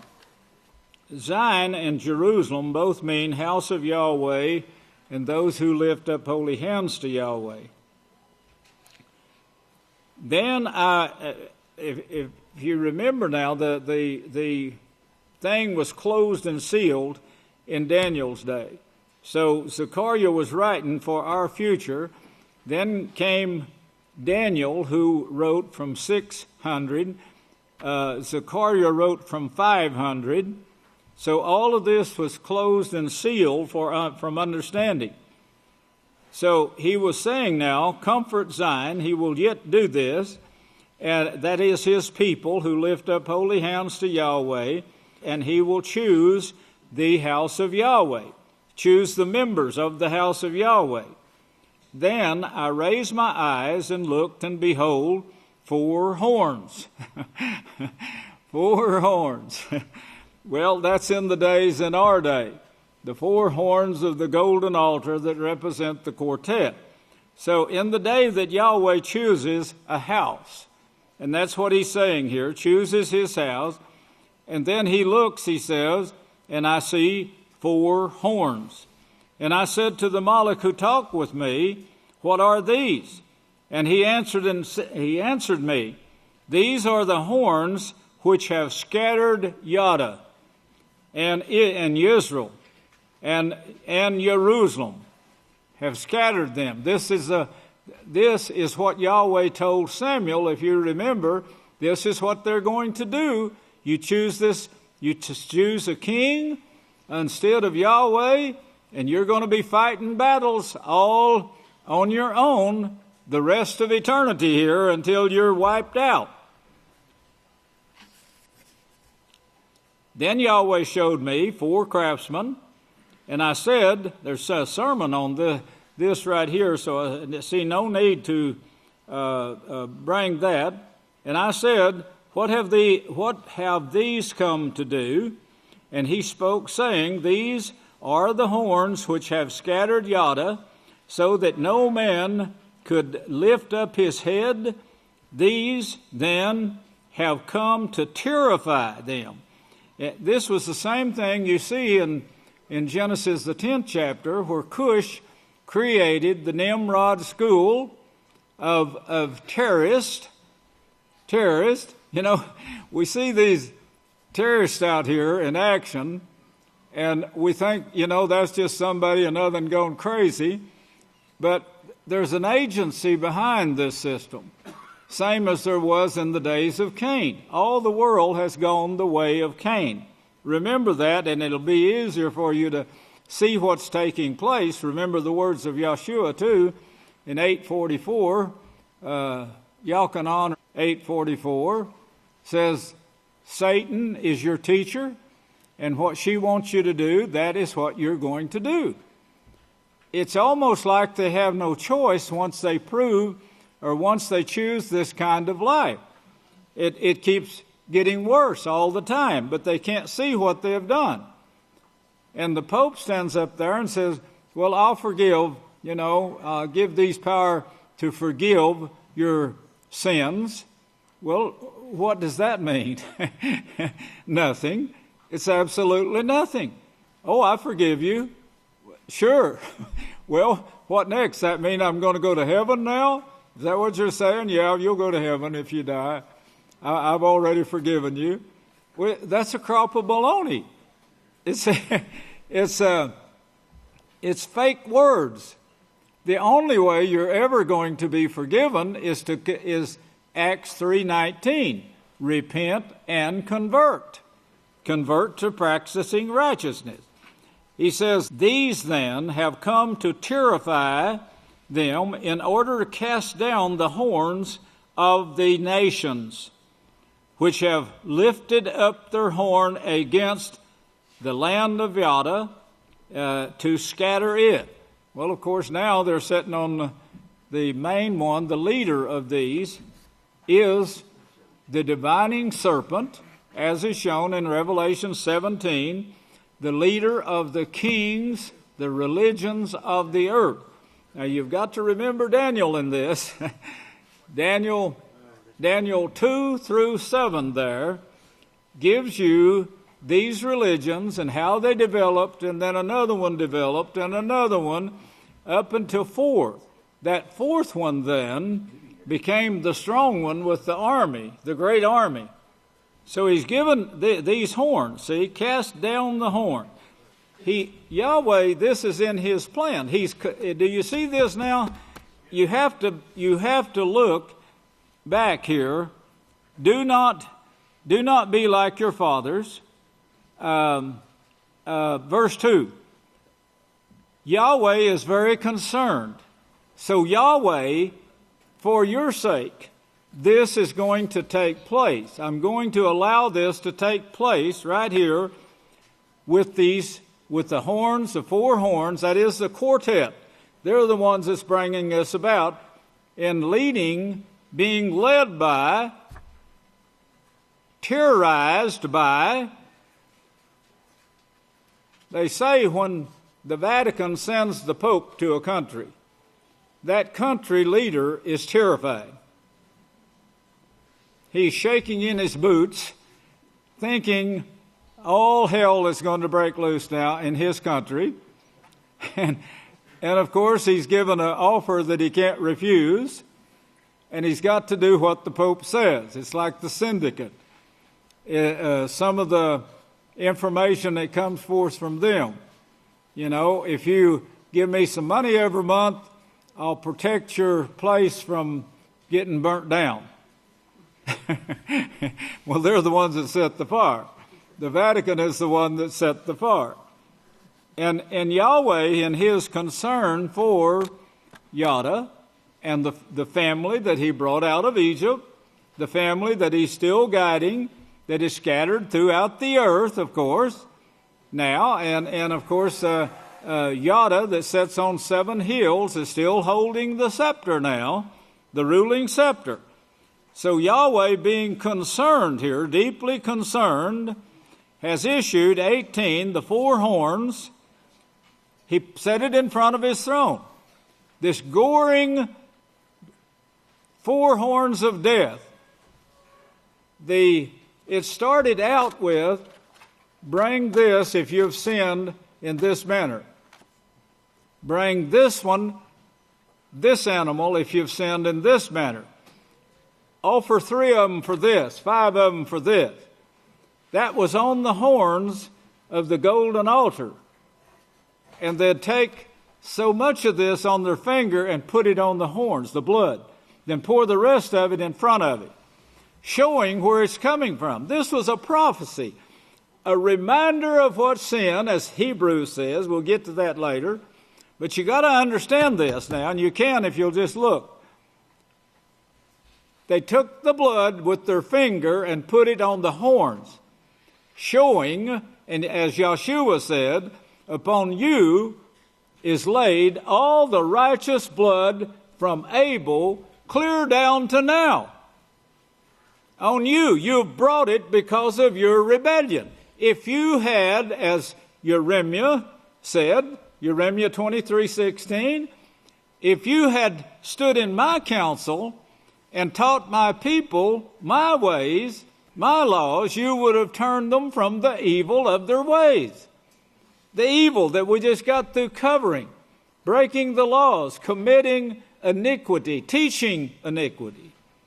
So here he's saying to them, I have set this before I created man, is sitting on the sea of glass in front of me to show what you're going to do and how it's going to end.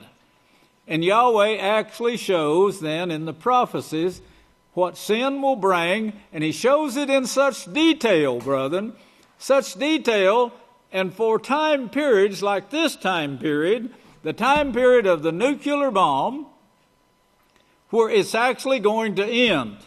And this is what we're all looking forward to now. Praise Yahweh. We're not going to kill them. We're not going to have any hand in this war at all. They are killing themselves. They're wiping out themselves with sickness, disease, confusion, and wars. And then they're going to burn the earth that was given unto them. The earth, the whole earth, with few men left. And that's what Zechariah is saying here now concerning these horns of Yada. Yada has a ruling scepter, and from these horns, this force, not teaching righteousness, but trying to force people to comply with their evil and keep working for their corporations to support their bomb makings. Yes, that's what they're doing with it. Did you see the budget that the great Deacon Tovia Greenwich Hawkins brought out? The budget for this war? Well, where do they get that? They get it from your taxes. And they use it, and now Trump said he's going to update all the nuclear weapons. Putin says, well, if you're going to do it, I'm going to outdo you. No, Putin actually said he wasn't going to have any part of it. I thought that was honorable of him. I don't see it in their. I don't see it yet in their works. I don't see anyone turning from war. They're all going to war.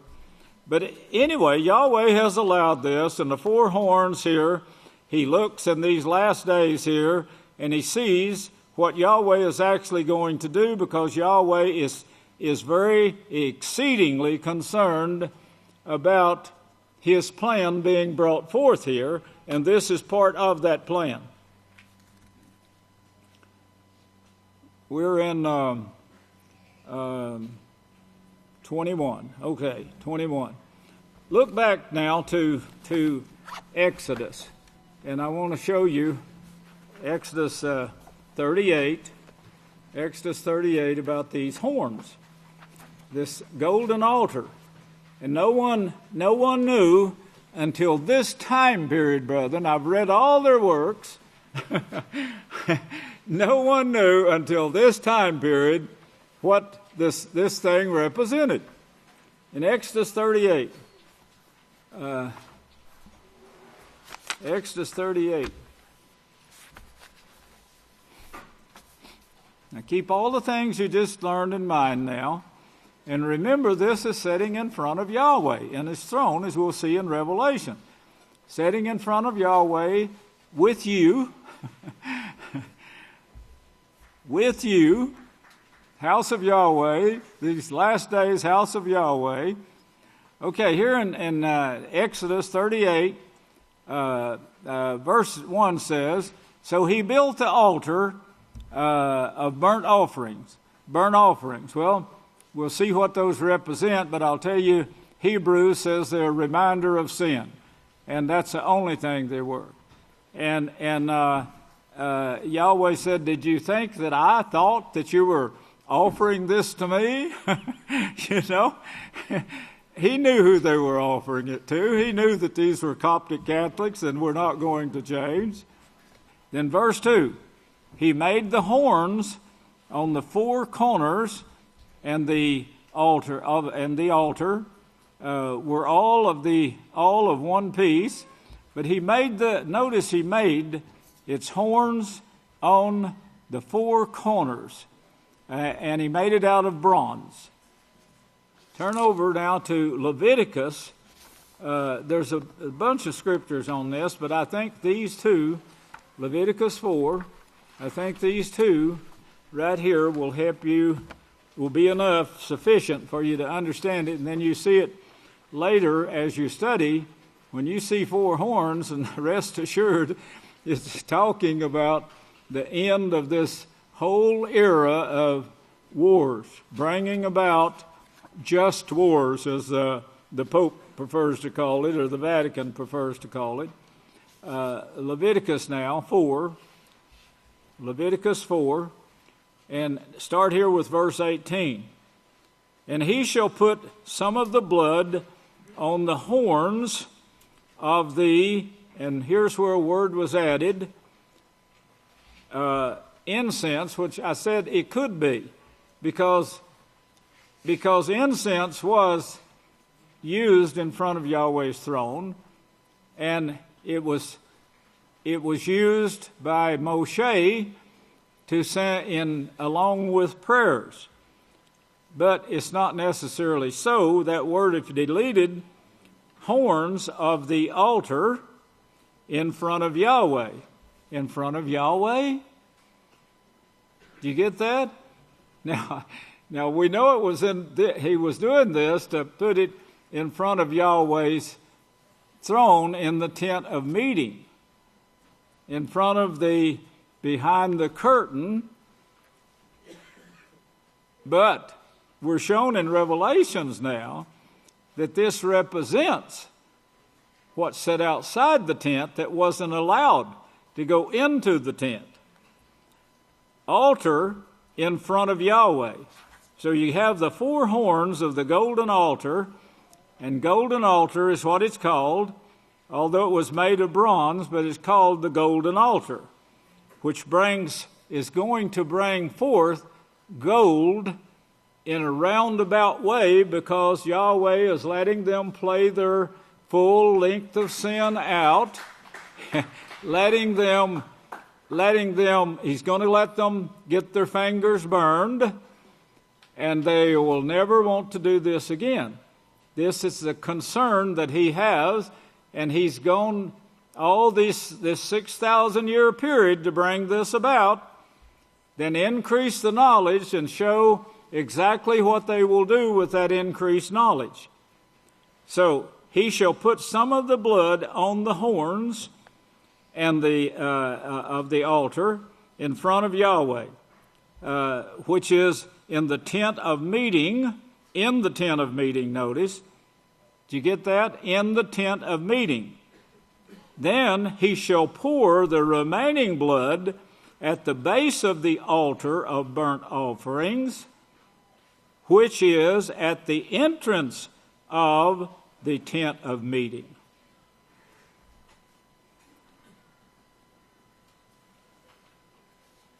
He shall take all of the designated fat, that's 19, verse 20, he shall do with this bull, as he does with the bull of a sin offering. So he shall do it with it, and the priest shall make. Now this is the priest that Hebrews was speaking of, priests that offered offerings day after day after day for their sins, as a reminder of sins, and then they confess their sins, then they're forgiven. Not that that's going to send them on the road to heaven or reward, but they're forgiven and they can start again. Remember, a righteous man may stumble 70 times or 700 times, but he gets up, a righteous woman or a righteous child. Priest shall make atonement for the whole congregation. Now that's added for the sins. He's speaking of a person, and it shall be forgiven them or him. Then he shall carry the bull outside the camp and burn it as he burned the first bull. It is a sin offering for the congregation. When a ruler sins ignorantly, and does what is forbidden in any of the laws of Yahweh, our Father, he is guilty. And of course, look on up to verse 25.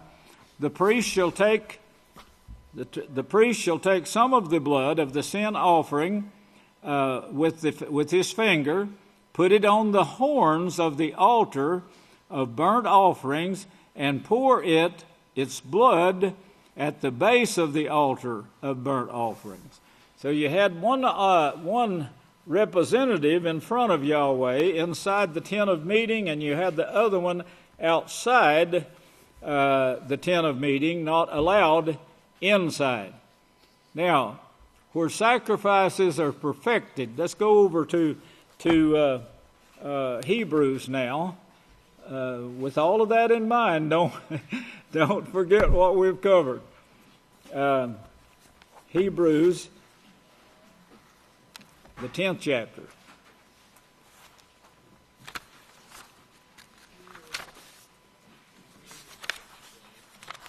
Hebrews 10.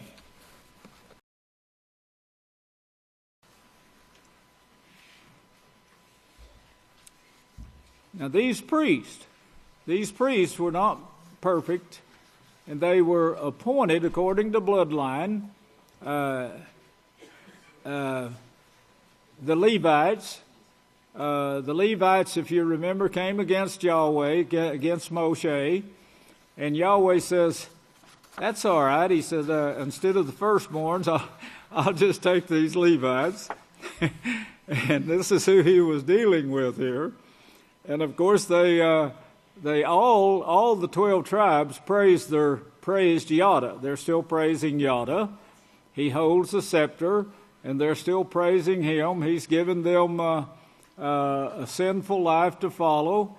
They can fulfill all their desires, and dying inside their dying, and they brought it on all the rest of the world, Yahweh said.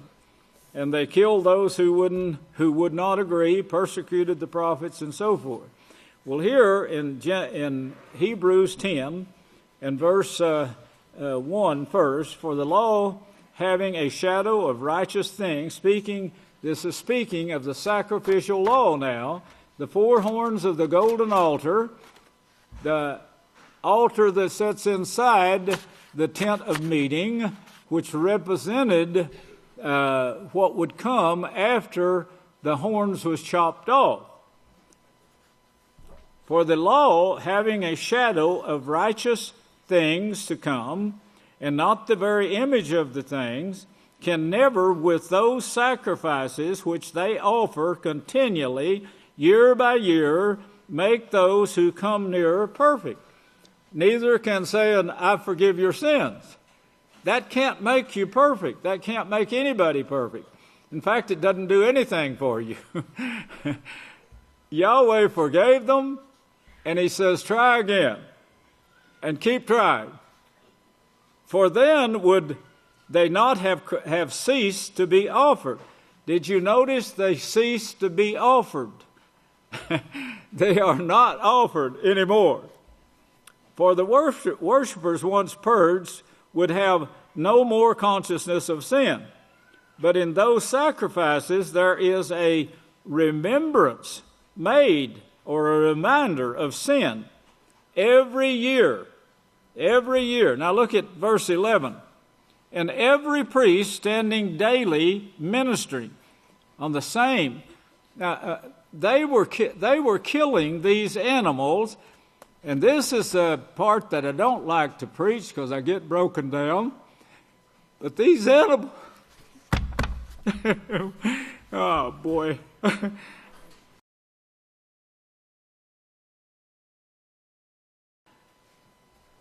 These animals represent people. They represent the sinners. The horns represent the armies. The gorging, they represent the millions and billions that are going to die. And Yahweh was putting this in a remembrance, having already told them what this is going to bring to you, and saying this is what it's going to lead to. They had Genesis, the 49th chapter, telling them what this is going to do. But they still rejected Yahweh's way. Yes, the millions of abortions, that's just part of it. The cruelty that's going on now in the refugee camps is part of it. The killings that is taking place, thousands upon thousands, it still hasn't reached the third part yet. Or maybe it has. We have a hard time getting that information for some reason. They're not keeping track. There's mass graves and so forth. But when it reaches that, and I think it has, then Yahweh shows a second war. But this first one, from what I see in Revelations, and I'll bring that next, what I see in Revelations is that this war in and around the great river Euphrates will turn nuclear in that fourth part of the earth, up until the third part of man is killed. After that, there's a separation in Scripture and prophecy right there that we'll get into next in the next lesson. But in between those two, Yahweh says they still won't repent. You see this in the Pope's little speech that the Vatican gave him to read, saying, "Oh, I forgive you, abortionists. Bring your money on back to the house. Bring the money on back to the house of the gods, and we're just going to forgive all of this." Well, of course you can forgive it, but that's not converting the person. You're just asking that the evil be carried right back into the house of the gods. They left the house of the gods. Well, now this will get them back into the house of gods, but they're still evil. The only thing that will get them salvation is righteousness. We're in verse 11 here. Every priest. You know how many priests there was in the days of Yahshua? Man, they were offering offerings. I forgot the number now. But it was so enormous, and all of them offering offerings that represented on this golden altar, dipping their fingers in the blood and putting it on the horns of that altar.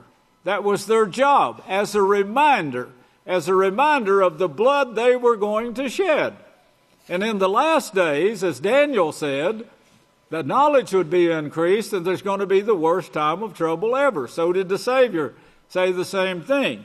Worst time of trouble, which is the nuclear trouble. The nuclear trouble that's going to take place. And of course, it could start as the Pope said. He said, we probably won't have another Christmas. So they've got something in plan there. Be ready for it. Don't fear. Don't get scared about anything. This is your protected place right here. But it is coming. The prophecies are true and correct. Yahweh has got it all right in front of him. He's in total control. As he showed me in that what I thought was a horrible dream that came out to be a lesson that I'll never forget. Beautiful. Zechariah, I got to tell you this. I'm not going to tell you the full thing because there's a lot of numbers that's going to be brought out on it and everything, including this the dream. Zechariah now. Back to Zechariah.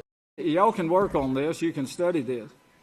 But you were in that dream that Yahweh gave me a stone. And I told you, he gave me this stone with 3 numbers on it. And he said, this is your lot. Y'all remember that? Everybody remember? He said, this is your lot. And I woke up with it in my hand, just like that. Well, I woke up and it wasn't there, but I woke up and this was in my hand. In my dream, I woke up, but I was still asleep. And he said, this is your lot. Numbers 17, 28, 74. That was the numbers. Now, in Zechariah, in the same thing, the high priest Yahshua is talked about. And then Yahweh says, brings up the branch. And I've always applied that next one to Yahshua because it mentioned a stone. And it didn't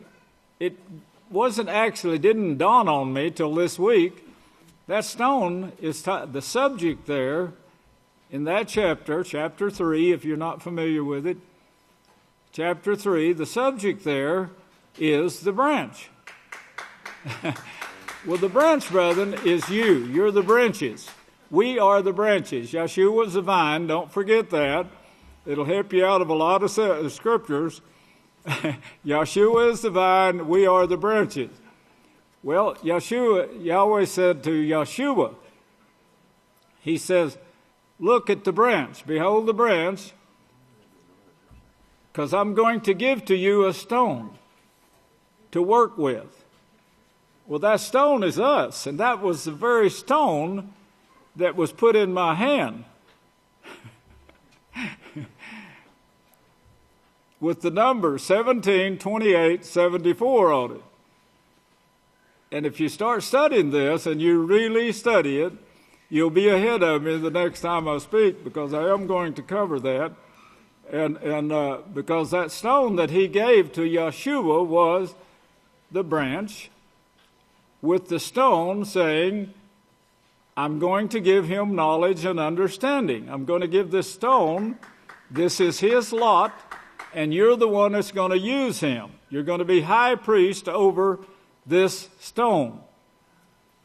And then before that, you're mentioned. Every one of you there are mentioned there as being Yahweh's people most wondered about. Yeah, the Catholic Church is full of wondering right now. and they hate us dearly. In fact, the prophecies show that we would be the most hated people on the face of the earth, but we're going to be that tree that's never cut down. This one is not going to be destroyed. May Yahweh bless you, and I'll turn the services over to the next speaker. I love you.